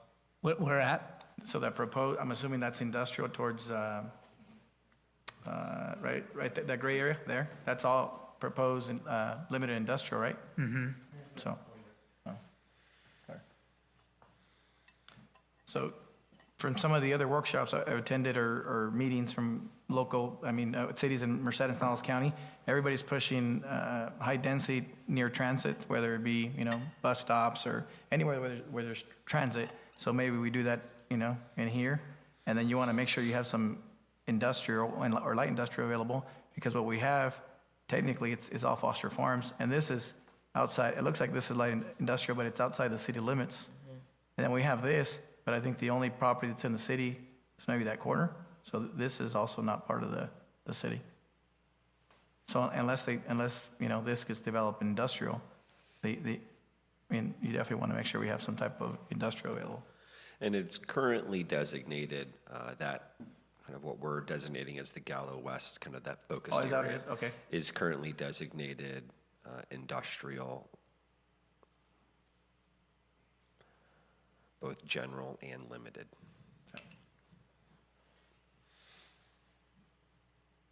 Because all this technically is not, you know, it's not really available because it's all Foster Farms. it's already So we want to make sure that there's some in industrial and light industrial available. Okay, that's very popular right now. And it's going to continue to be popular. And there is some limited industrial outside the city limits, but within the sphere of influence here, I think alternative 3 was just expanding that industrial designation to these properties, and expanding the service commercial north of 99, north of that area. Yeah, Sorry. so I was gonna say, I think we're really looking at a hybrid of both the 2 and the 3 to really capture what we think might be the best for, you know, developing what we have and kind of allowing for some growth as we look at the future. So I will point out that alternative 3 does have a designation kind of showing, so this would be alternative 3. The preservation of the agriculture that exists today is not present in alternative 3, is present though, and was analyzed as part of alternative 2, at least specifically in this area. So currently the city has designations applied to these variety of designations. What we did is we analyzed what if those designations were just changed to what is on the ground today, and they were preserved ag. So when we go to a recommendation this evening, everything just being as specific as possible to us as the consultant team and city staff as to kind of what areas you would like to preserve, and designations of certain areas would be helpful for us. From looking at the downtown, I don't know that having high density downtown would have that much of an impact because there's not a lot of downtown available or open land. You know, you almost have to demo what's there, and I don't know that's going to be an alternative that's going to. I think if you look at, can you point where the potential future ACE train would be? Is it those two? Okay. So if you kind of start thinking of that, but hopefully, right, it kind of goes through and we're good. Build around that, right? Like there's limited space for high density there. Like where are you going to build?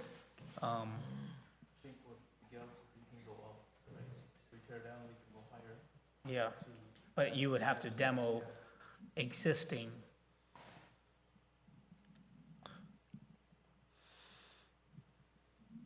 Yeah, we got to identify what's alternatives and what we want to kind of keep as ag and what we don't. A lot of the ag that you have in here were these, some of the folks that voluntarily wanted to come into, that gave their APNs to us or emailed them to us?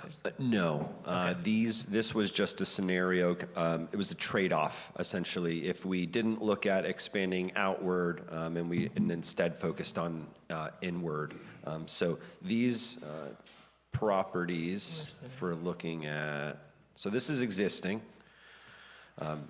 Existing as far as what's designated, not on the ground today, right? So these properties here are designated in your existing general plan as service commercial, some light industrial, service commercial here, and then what's called an urban reserve designation. In alternative two, what we analyzed was just keeping it what it is today, on the ground what it is today, and not giving it a urban designation or a built designation and just preserving it as commercial. And right now, this is what it looks like on your general plan with a variety of residential and non-residential designations applied to them.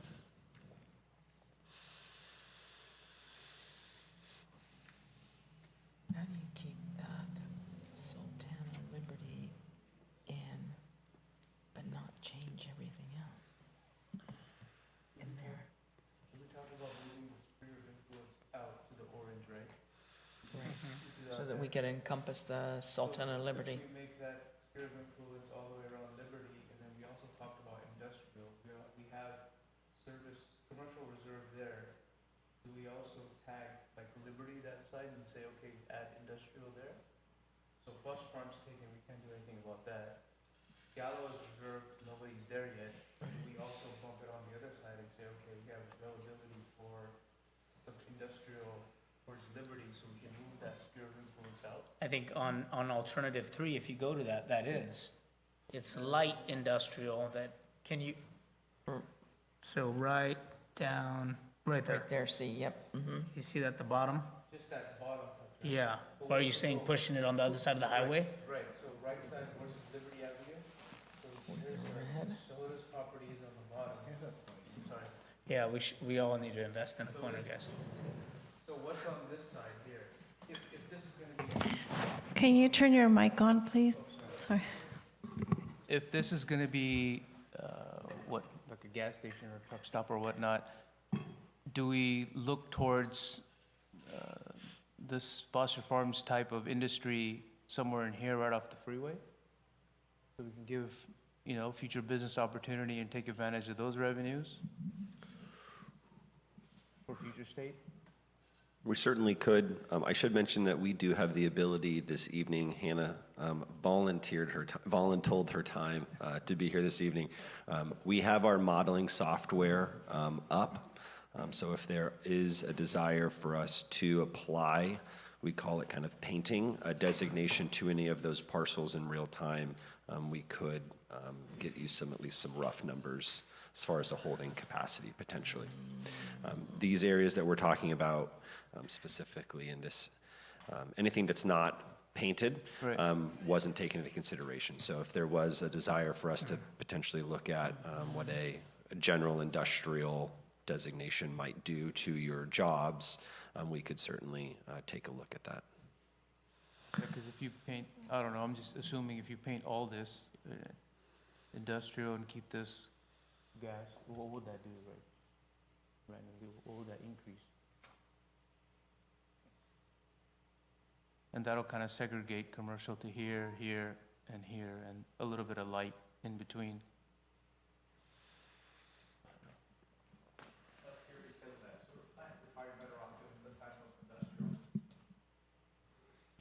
Yeah, go for it. Right here, because of the sewer plant, you're probably better off doing some type of industrial in here, because commercial won't go very good next to a sewer plant. And on the last slide, they're already designated light industrial here, so that's what I was pointing out, that this would be a good idea, just because it's already, that's already one of the recommendations. So it's a good idea to have some type of industrial, since this is, I had to notice that this was industrial because it was in yellow, but if this could be some type of industrial, that would be good as well, especially being next to the sewer plant. You find that an alternative 1 has it as industrial? Yeah. Under Gallo. The first one does, but I think was it number 2, I think was Ag. yeah, number 2 was an ag, yeah. So this was an ag, so being that this is the sewer plant, you're not gonna have any commercial here. I think the best use would be some type of industrial or light industrial in this area.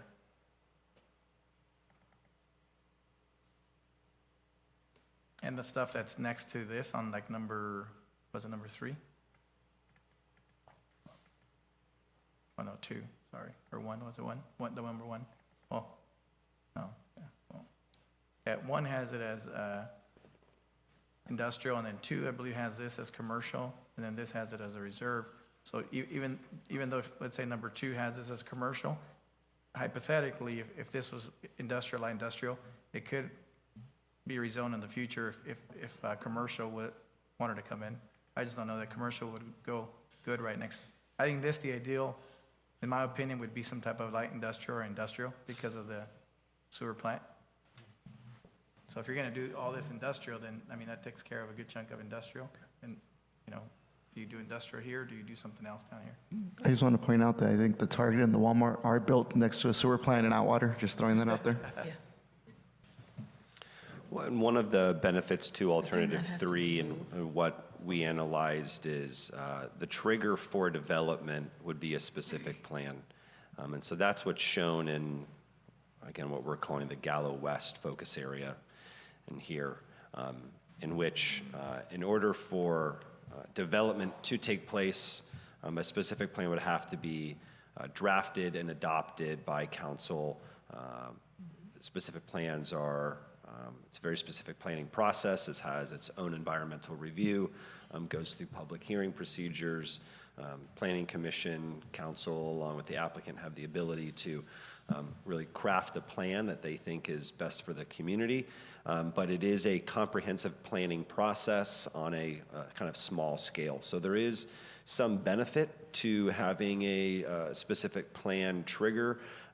It allows you to essentially kind of take another crack at more specific development in that area, as opposed to if we were to apply, and again, this area, if it were annexed and applied this designation, essentially a property that met the zoning, met the general plan designation, could apply for an entitlement without the requirement of a more comprehensive planning effort like a specific plan.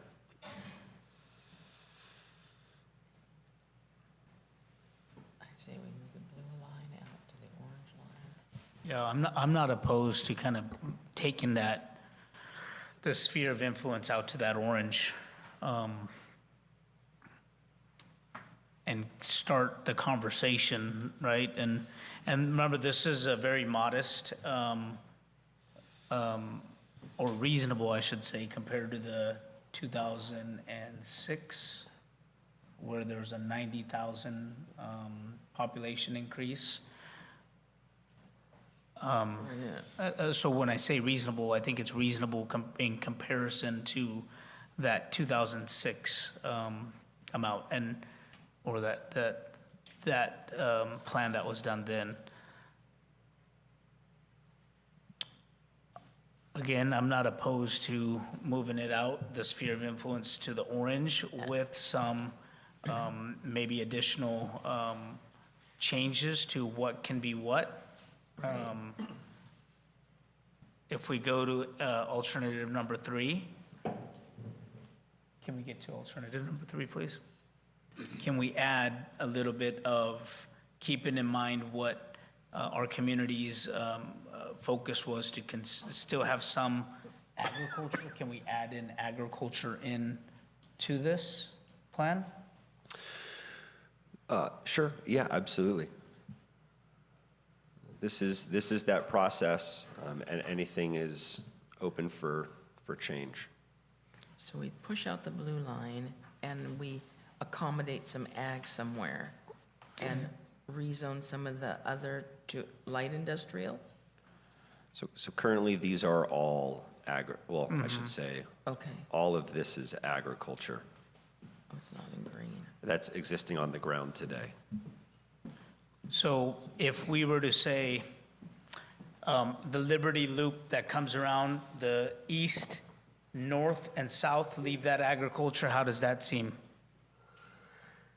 to the commission? Leave it agricultural? Can I borrow your pointer again? The almighty pointer this Yeah. evening, Sorry. star of the show. So I'm saying this portion here. So this can stay,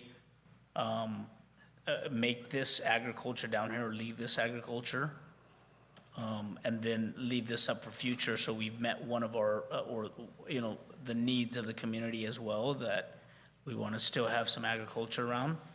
And then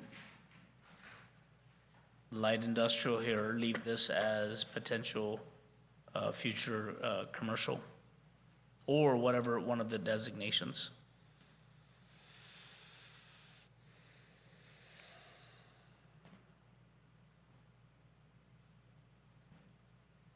Thoughts, comments, concerns? My opinion is if you leave that as agriculture, if you're gonna take out the sphere of influence out to the orange line, then you're not really utilizing that Liberty Sultana exit. But you're getting control of the Liberty Sultana exit there. But that might be, the idea would be to eventually have the city grow that way.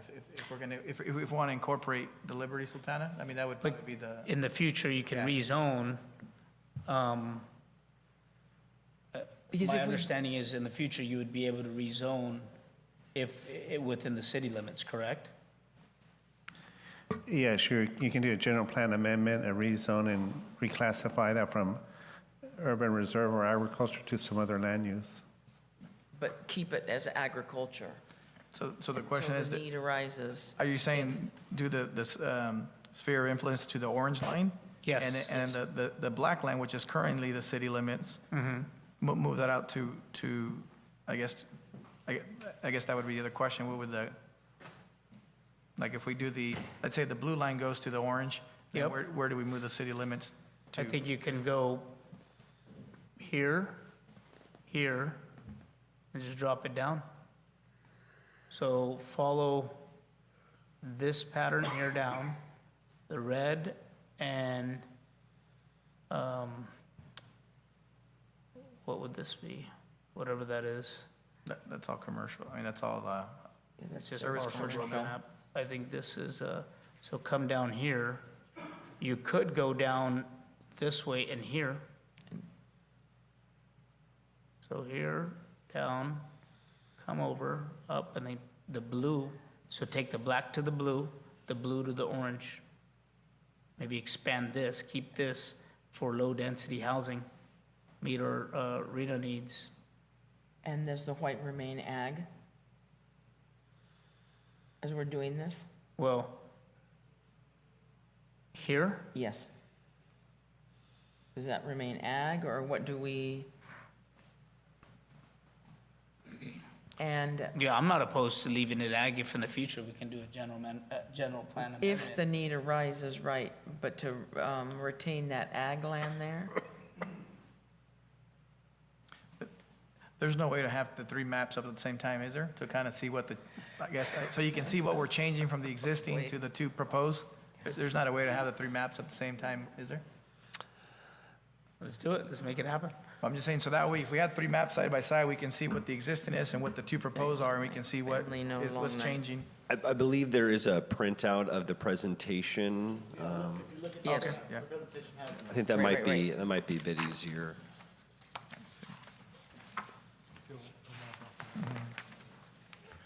I need my glasses.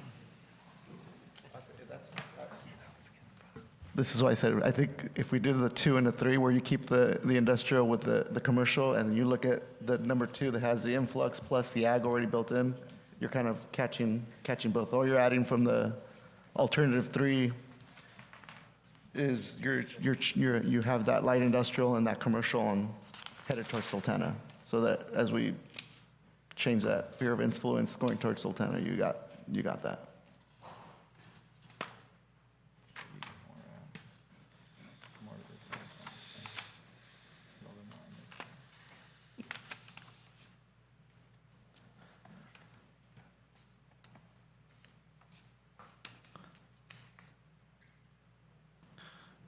One suggestion I would make is to pick one of the maps, maybe it's alternative 3, and just go through each area, the corner or each part, and kind of say, what's your recommendation? Leave it in, leave it out, how should it be designated? And then we can have one map that we are marking up, and we can come back and we all agree. So you may want to start from left to right, or right to left, or top to bottom, or bottom to up, however.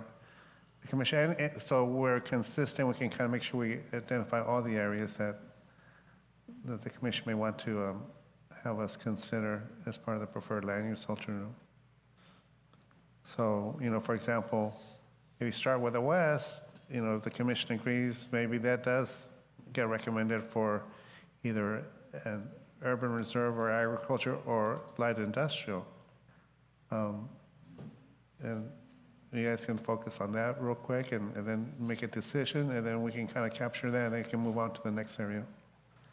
That may be one way to kind of help develop the preferred land use alternative. And we're talking about the Gallo West?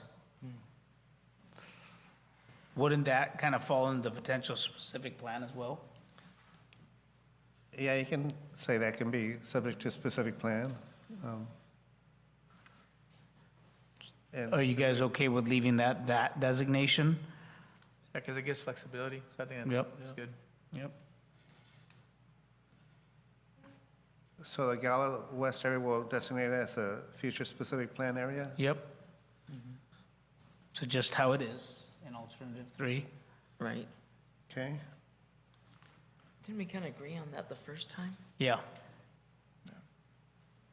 So now looking at, Pushing the blue let's out to go, the orange? let's go south now at the bottom. Oh, You got your pointer? No. I do. oh, yeah. Well, I got Miguel's pointer. This area. Are we comfortable pushing this blue line out to the orange? So what about this? Why isn't this kind of incorporated into it? So I believe that is currently,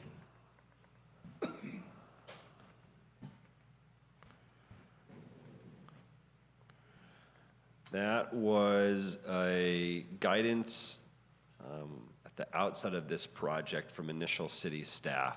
There was a desire to push and analyze going west from the jurisdictional limits. And usually it has to do with roads. You want to have the city end at the road. You see where, like number 3, it goes all the way down. If I had to guess. Is that black line, Robin? Like this? No, yeah, like if you look at alternative 3, it just shows the urban, or 2020 planning straight down. See the orange line go straight down? This one? Yeah, and then I guess you do have some, is that outside of the city, I'm assuming? Yeah, Yeah, because right. the black is the city limit. Yeah. Right. So this is that corner of Peach and Robin. Yeah, the properties to the west there of Robin, I suspect that those properties were included, were recommended by the prior planning staff to allow the city to capture development of both sides of Robin Avenue, because, you're going to put in the street improvements in, and you got the right side, the east side is going to be city development, and the west side will be agriculture. But if you're able to capture that with some land use, then you can develop both sides of the street. I think that's part of the rationale why that area was identified. Plus, I was under the impression, Miguel, that some of the owners of that land had already requested to be moved Okay. into the city limits a long time ago. Okay, they might, In fact, they that was moved another out one. of state, and they still have The that property only, sitting there. this is where the big, what is it? The packing shed's at, right? The one that just sold out? Magnolia. Yeah, not Dallas. I don't know. No. No, that's Robin. So that would be the packing shed that just sold. That was owned by the attorney from down south. It's right at the corner, or it's in here, right? in Yeah, between. it's between Magnolia and West Side. Yep. Yeah. Would the commission want to exclude that or include that? I would add this into, so take the city limits out to this point then. Okay. A certain depth, maybe 200 feet, 300 feet, I don't know. Well, right So to would the that line where you incorporate have. that- Okay, Because I know, wasn't there like future plans for a school here? yes. On the west side of Robin, there's those plans for a school site. Or F? I Peach think- Robin. Yeah, right? I think it's F and Robin. Yeah, right in there, Okay, yeah, I think you're right. Just catty corner from the existing school. right. Yep. Okay. I would take them, if you guys are okay with it, if we all kind of agree on this, but take the black line over and follow this orange.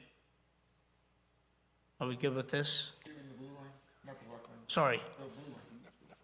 You're moving the sphere, right? The sphere influence? Yes, exactly. Yeah, the sphere. Yeah, so the blue line over. Okay. That okay? And the land uses you would prefer would be residential or a mix of residential, commercial, or? I think that would be residential, right? Yeah. Especially- I don't know why that one little piece of commercial is down here. Is that the packing shed you were talking about? Just to spread commercial around, but it doesn't have to be that way. That might Whatever be. the commission. Isn't that the corner of the packing shed? That's gotta be where that- Yeah, we can't move that black line. Yeah, I know. Yeah, okay. You're right.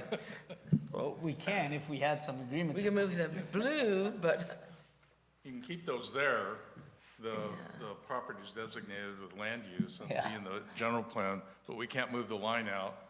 LAFCO has to do that. 100%, I agree. So then leave, So blue line, we'll move that out. Peach and, Magnolia, no, that's a residential now. that's, There's a home there. isn't that Robin?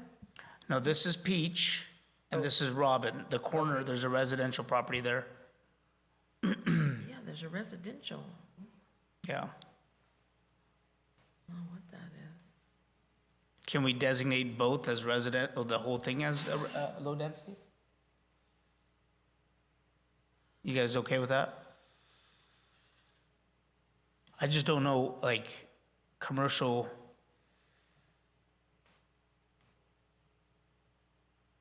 I don't know, what do you guys think? I think that's currently being reflected as a state residential, if I'm not mistaken. Community reserve?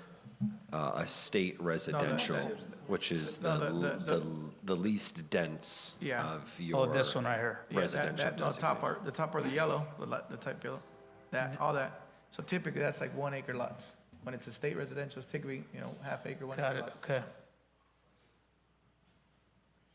And then this portion is the commercial reserve, right? Do you guys want to keep that as this, or leave that as a commercial reserve? And right now, it's residential property, right? I don't Wait. know.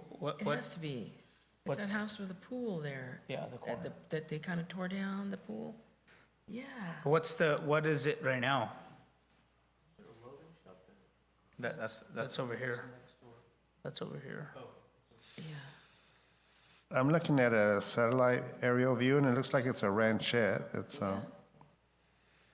there's a couple homes there at the corner, but the rest seems to be in row crop.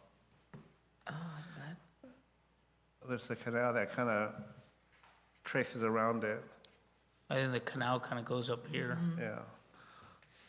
and then you come down a little, and then it's what Yagi's land on the one side, and almonds just everywhere else. Leave this as commercial reserve? Yeah, I guess might as well. Grocery store?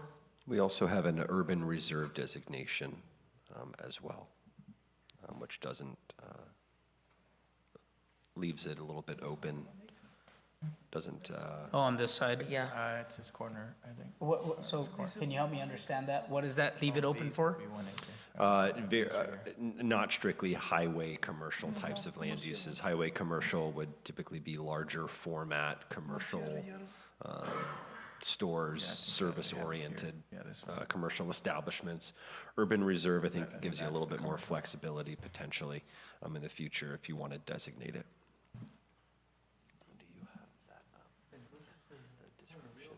Yeah. Yeah, then, because you're, yeah. I would just, what do you think, estate residential, just drop that same? Sure. And then from looking at Google Earth, it doesn't look like they did the entire parcel, because the parcels are wider, so they must have done only a certain amount of, frontage off Robin. Because that parcel, they're deeper than, unless, they're not to scale. Yeah, I don't know. I was just gonna say, it can't be more than an acre, or, yeah.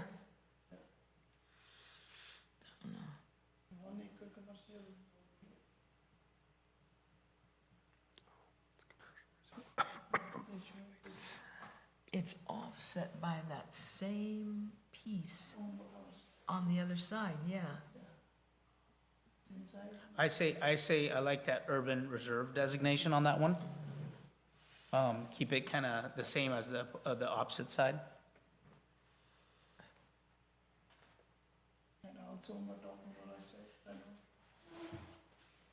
Yeah, this would be over here, same thing, urban reserve. Okay, so we good with moving the blue out this way, up, over, down? We good with all this down here, this as being urban, that as urban now, just like that, the purple white? This, low-density housing, or low-density residential? Now we're on the east side. This, keep this as the urban reserve? May I ask the commission one question real quick regarding low-density residential? Right now, the city's minimum lot size in the R1 zone is a 7,000 square foot lot. That's a pretty generous lot. I don't know if the commission wants to eventually look at having low density but smaller lots, maybe 5,000 square foot lots. You know, you can have a combination of larger lots, but as there's less land available, you may consider making it a little more dense, but still remain single family. It's just a thought. Because 7,000 to 9,000 square foot lots, they're large. What, on the development side, what's your take on that, Diego? The traditional lots are getting closer to 5,000 now, and now you're having a lot of the cities and counties are embracing the PUDs, where they're like 2,500 or 3,500. So it's almost like a planned unit development, but single family for the larger builders, 5,000 to 6,000 is considered a large lot now. So What happened to the sevens? you just take up more land. Mhm. So there's a balance to it. I agree with the balance 100%, but I do would like to see, some of The state, I think the estate would be nice with 100% with, if we want to work out, dropping the lot size to a 5,000 to kind of, mimic other cities and counties and stuff. I don't think that's a bad idea. But I would like to still see some estate or some type of other, even in the, so you're saying all of our low density right now is a 7,000 max? yeah, right now the minimum lot size for new single-family subdivisions is 7,000 square feet. Minimum. That's the minimum, yeah. Okay.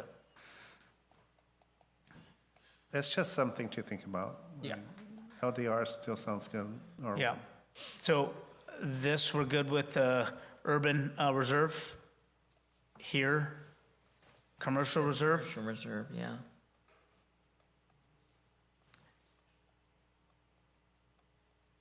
That is Peach, the corner of Peach and Dwight. And it's ag right now.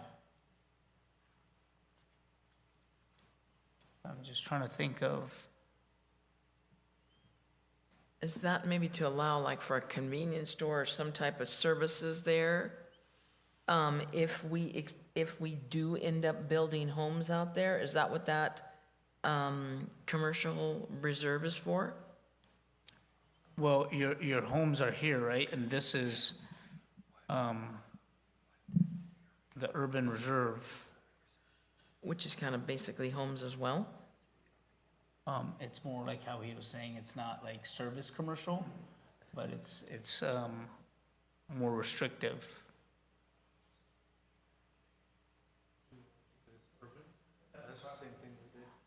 That's the cross from the temple, right? The temple, the Gurdwara there. Yeah, on the ops, that's catty corner from the Gurdwara there. No, it's just.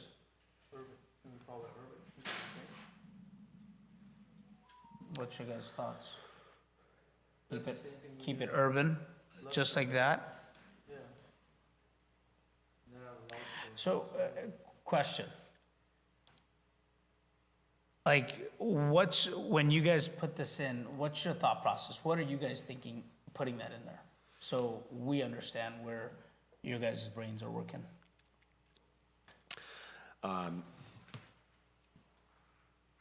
So heavily impacted by your city staff at the time of preparation. So these alternatives go back before Miguel. I believe there was potentially, yeah, you're good. Three staff changes at that point. To be completely honest, I cannot remember the reasoning behind having a designation of a commercial reserve in that specific area. I should mention, though, that the reserve designation, we aren't actually analyzing any sort of build-out, density, employment population. It's essentially a holding designation for that. So it's kind of showing the city's intent. At some point, it would be designated to a commercial or non-residential land use type.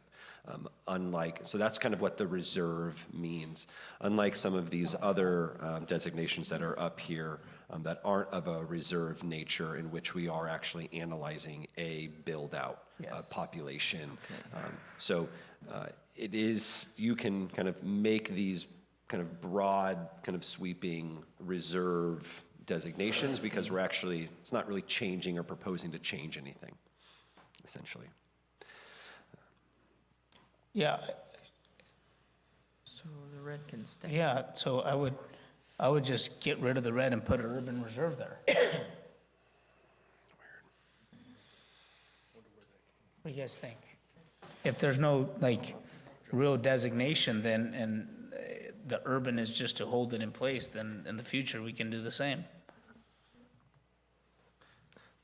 I was going to say that I suspect they added that there just to have like a neighborhood commercial for that part of town. Yeah, that's what I would think. But if you're going to look at the Sultana area and have some commercial uses there, it might no longer be necessary. It's around the corner.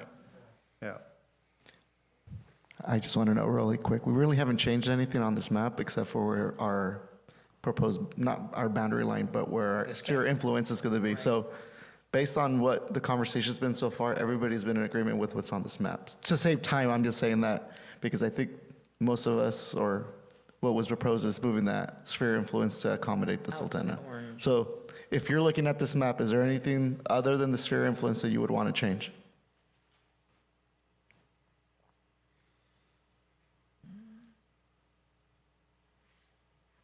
No? So let's move the sphere of influence to the orange. Yeah. And with those, the urban,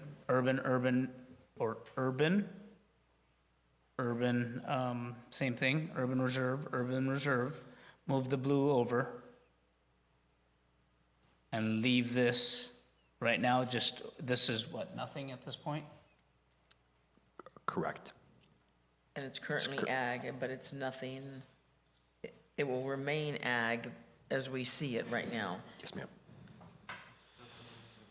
Unless there was a desire to apply a different designation to it.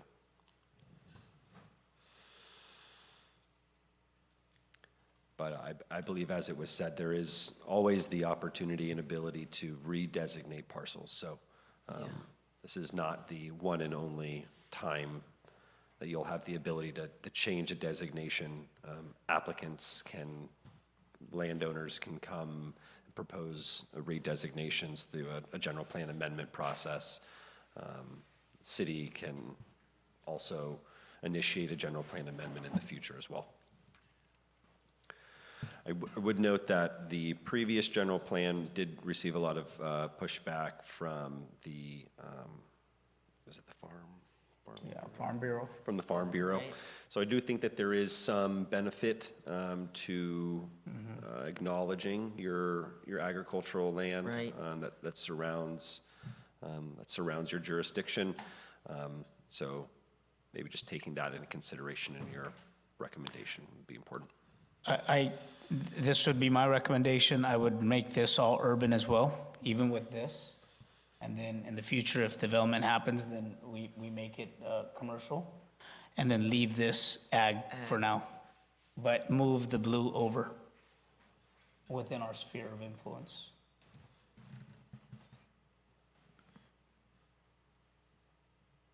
Yep. And keep all that urban reserve, is that what I'm hearing? Yeah, so I would make this all urban reserve, right, this area, and then leave this as ag, but move out our sphere of influence to the orange. Keeping in mind the Farm Bureau and what one of our priorities for the community, based off the community, was to still have some ag involved. We, as the consultant team, we have that recorded.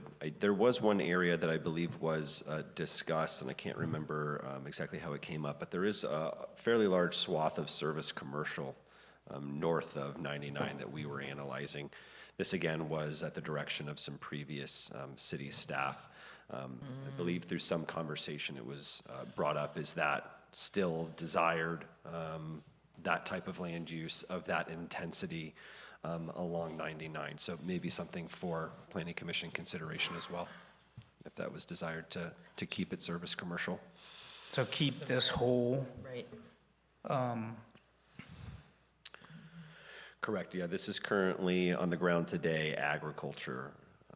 And we analyzed it, at least in this alternative, as a service commercial type of land use. I believe in alternative 2, it retained ag with an urban reserve designation, and your current general plan designates this a mix of high-density residential development and service commercial with some urban reserve further here.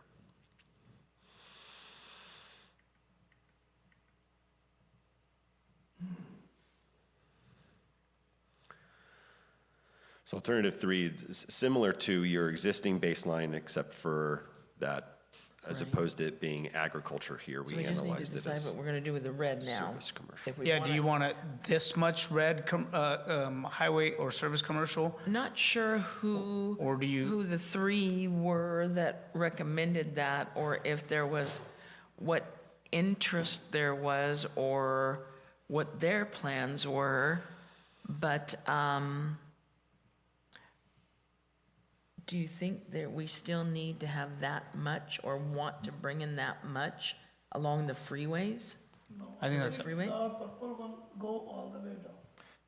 What some of the other cities are doing, they're doing like a walkable, so I guess the easier would be, would that be would it be a good alternative to set up as a proposed specific plan, and then the developer builder brings their, whatever they think the highest and best use is for that? what do you see of other communities? Like a lot of the larger cities, like they're repurposing, let's say, malls, right? And it's a combination of mixed use, or they're doing, whether it's gyms, or they're doing things that drive. People just don't go to the mall in the larger cities now. They want the experience, whether it's the movies, whether it's the food, whether it's the facial, whether it's the nail. You know what I'm saying? So maybe we Could it be art galleries? Could it be? I like this area for that, and I'll tell you, remember our rec plex is here. Right. So if this can be designated as something to this, like a potential specific plan for this area, right over here. And then you have the residential here, you have our complex here, sports stuff, and then Is some of that red out here, over here. Steve, yeah, is that stretching out by the school? So the school, Walnut and Sultana, the school is right here, Okay, a Shelby School. right. Because, that already brings in so much kind of traffic and parking and all of that, that I just didn't want, I wanted to know where we were at, because I'd kind of like to respect that school and leave that kind of alone. Yeah, so then I think that urban designation's fine, but I would really take this and make it into like, kind of like that mixed use, like you're saying, like, well, I wouldn't say like mixed use, but a different form of, what would you designate that, do that as a potential for a specific plan? If all the red got zoned to a specific plan, does that give the flexibility of, let's say, whether it's commercial, whether it's retail, whether it's light industrial, where it's a mixed-use residential, does it leave the flexibility without having to do a general plan amendment? Correct. You would have to do a general plan amendment right now. That property is within the city limits. So in order to change that to a specific plan requirement, you would have to. Otherwise, a development or proposal application could come in on that property if it complied with your existing general plan and your zoning and was an allowed use, essentially could be built today. I will add that the property there is west of Campbell Boulevard. That's what's been approved for the Right here, that this area. one. All the way, including that red area, that area has been approved for the Moonglow truck stop. Oh, this bottom piece too, correct? Yes. Yes, That's that's going to be the, So the top Okay, so the portion. top piece is the only, okay. yeah, so the area that east of Campbell Boulevard, that's vacant. The developer had talked about wanting to bring additional truck parking, but he hasn't come in for any type of development application for that.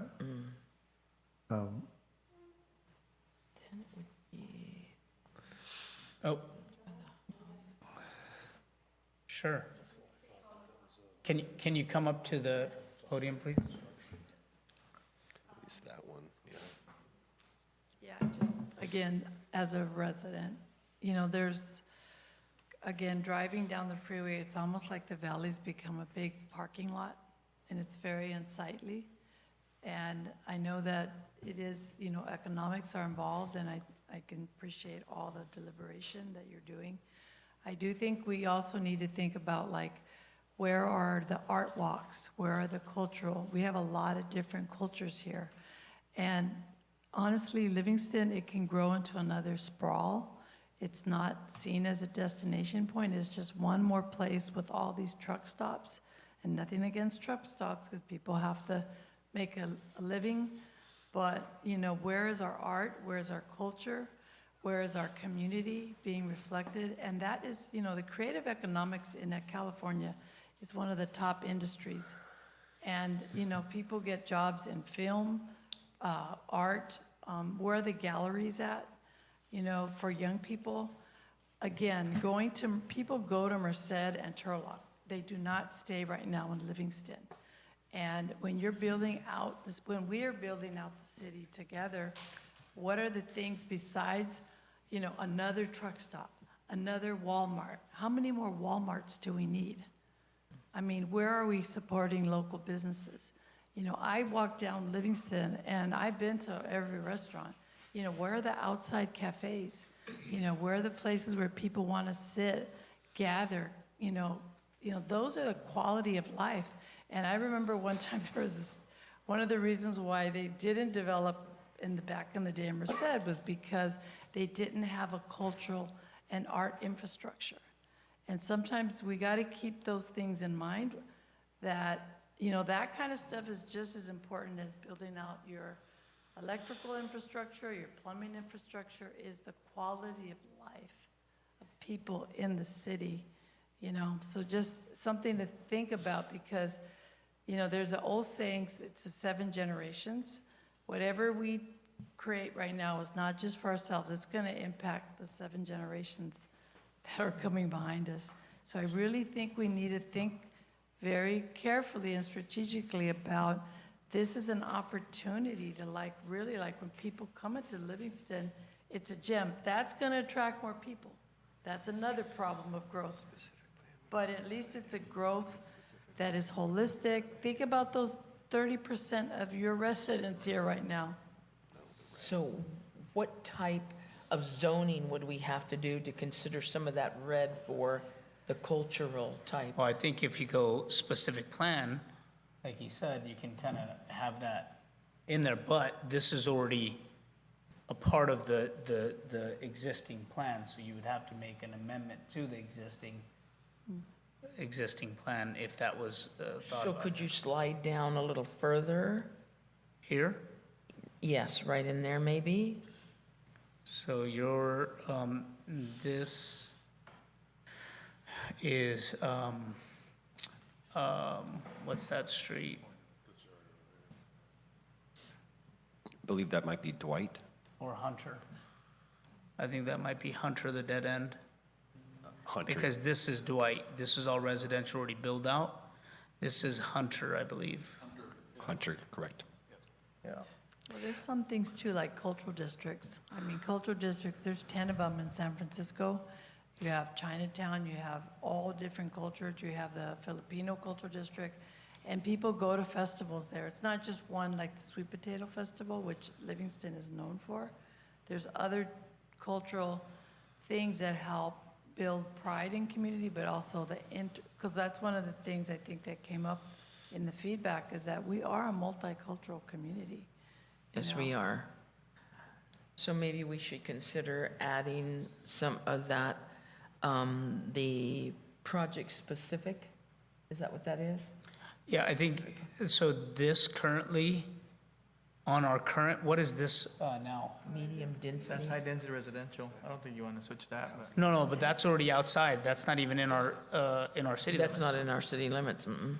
So I should mention the one. Someone's already developed there. Yeah, and one parcel that we cannot touch, that's part of your housing element, is this site right here. Yeah. That's for high density. I do think that it does make sense if there is some discussion as to whether or not this is appropriate. I do think it would make sense to have it be a specific plan area. It is such a large area.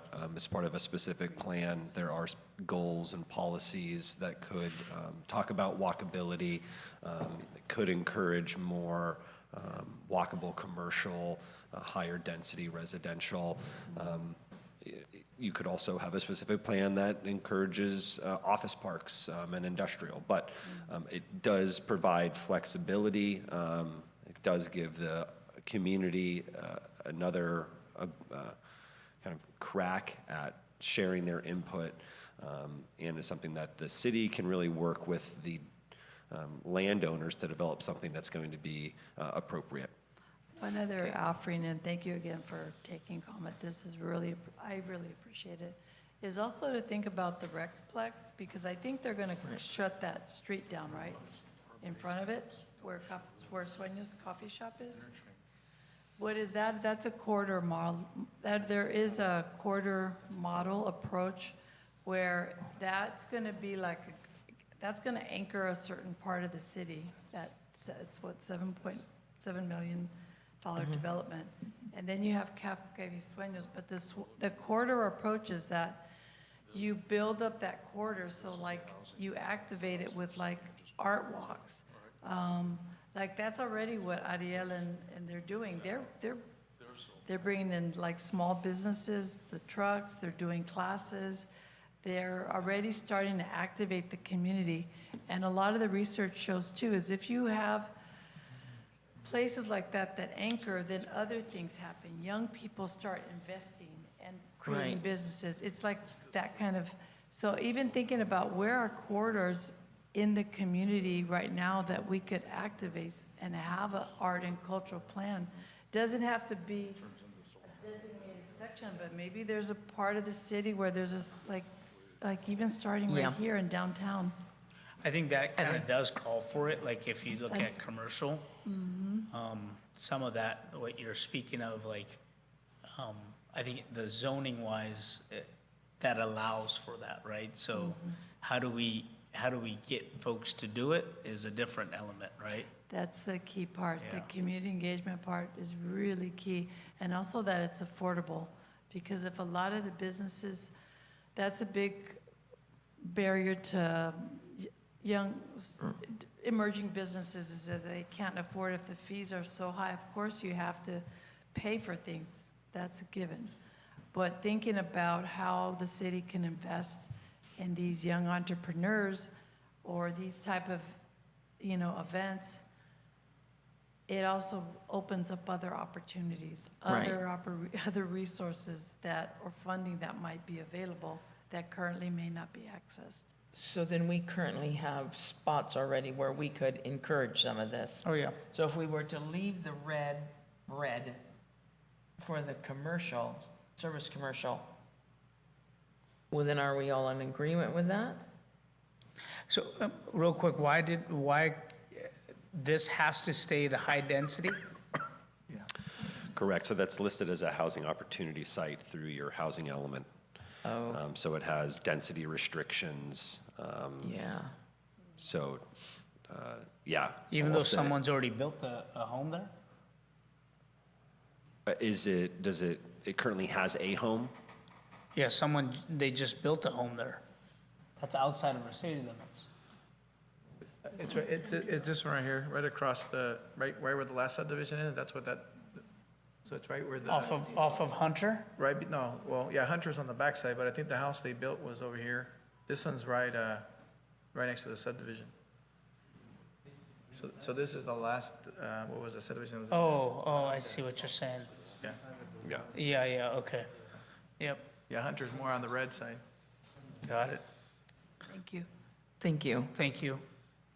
If the Okay, commission want to remove that, they would just have to find a different place to make up that same number of units that we're hoping to get credit for the housing. So why can't you make that same down here? Make the high density down here as well, all the way up to Campbell.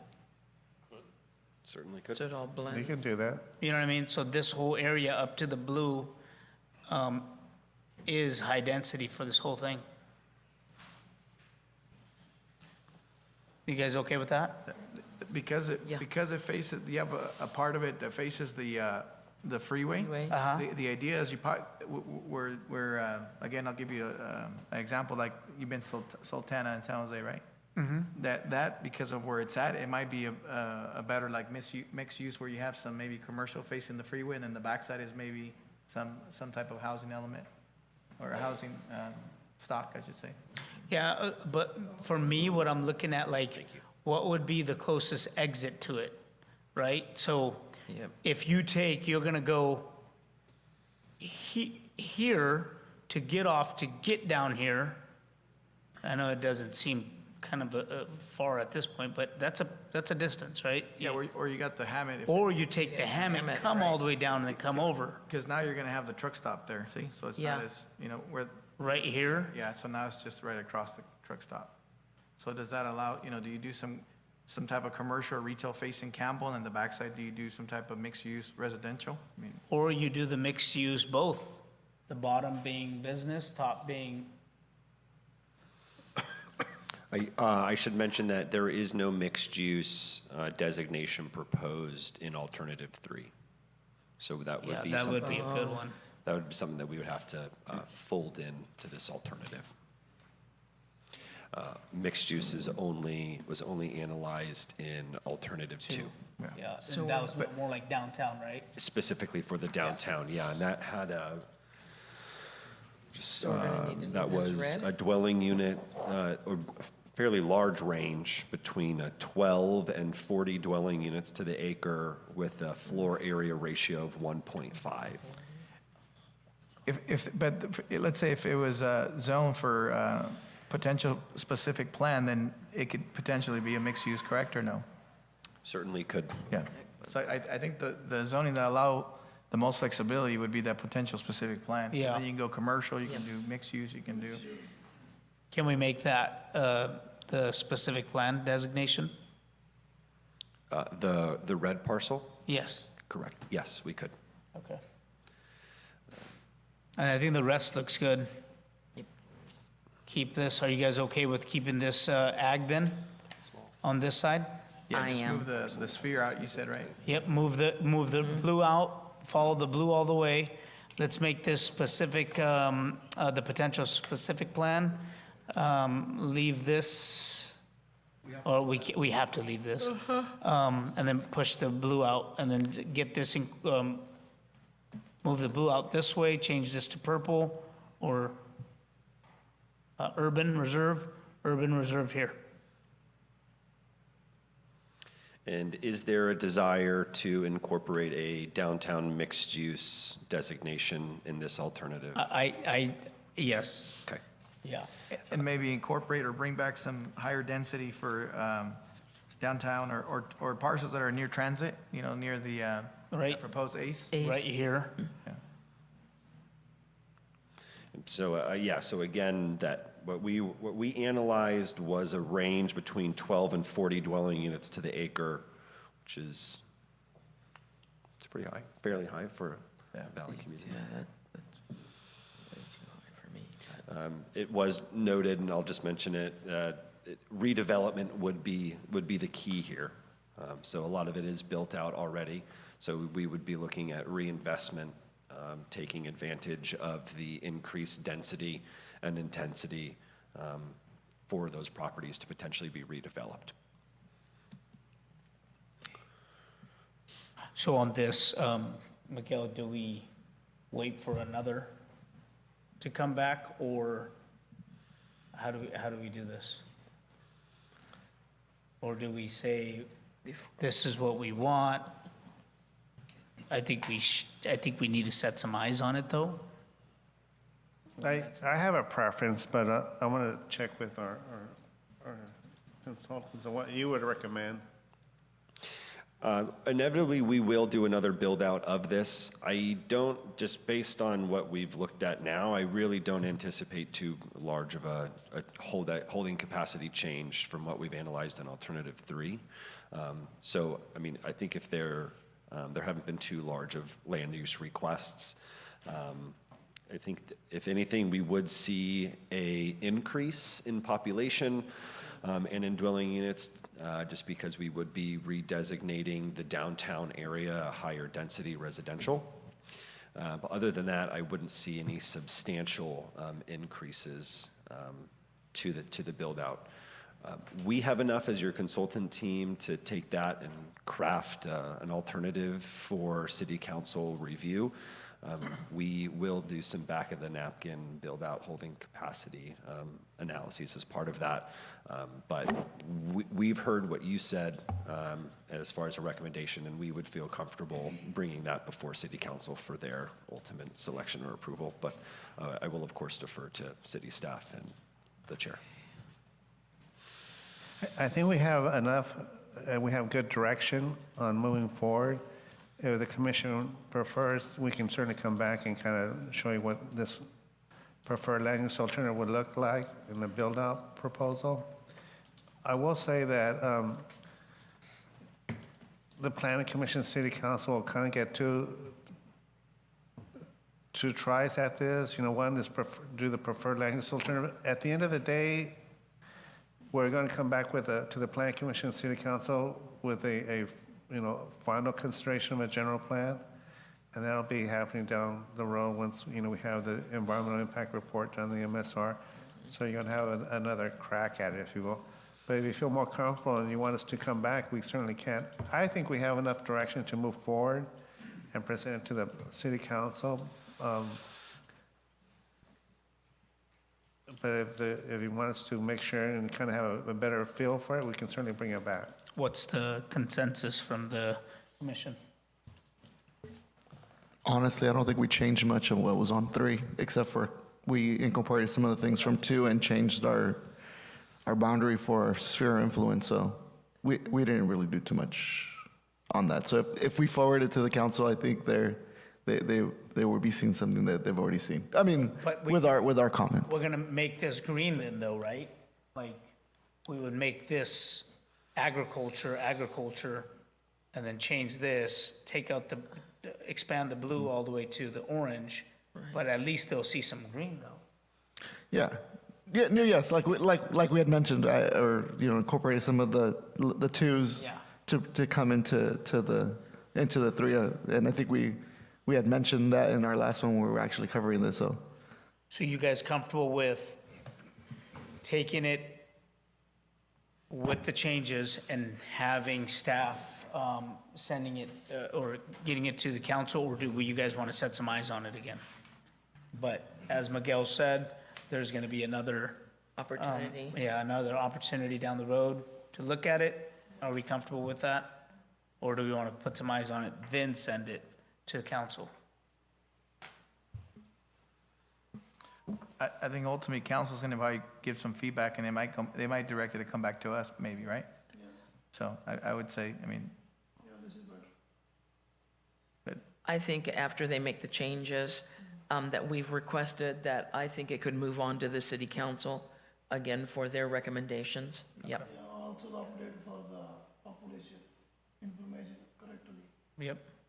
Okay, so what we'll do we need to make a motion to approve based on, The changes we discussed? based on, the discussed changes? Yeah, so we had a resolution, and in that resolution is, here's our preferred land use alternative. And what we would do is we would attach a revised map and kind of build out into something with that, and present that to the city council.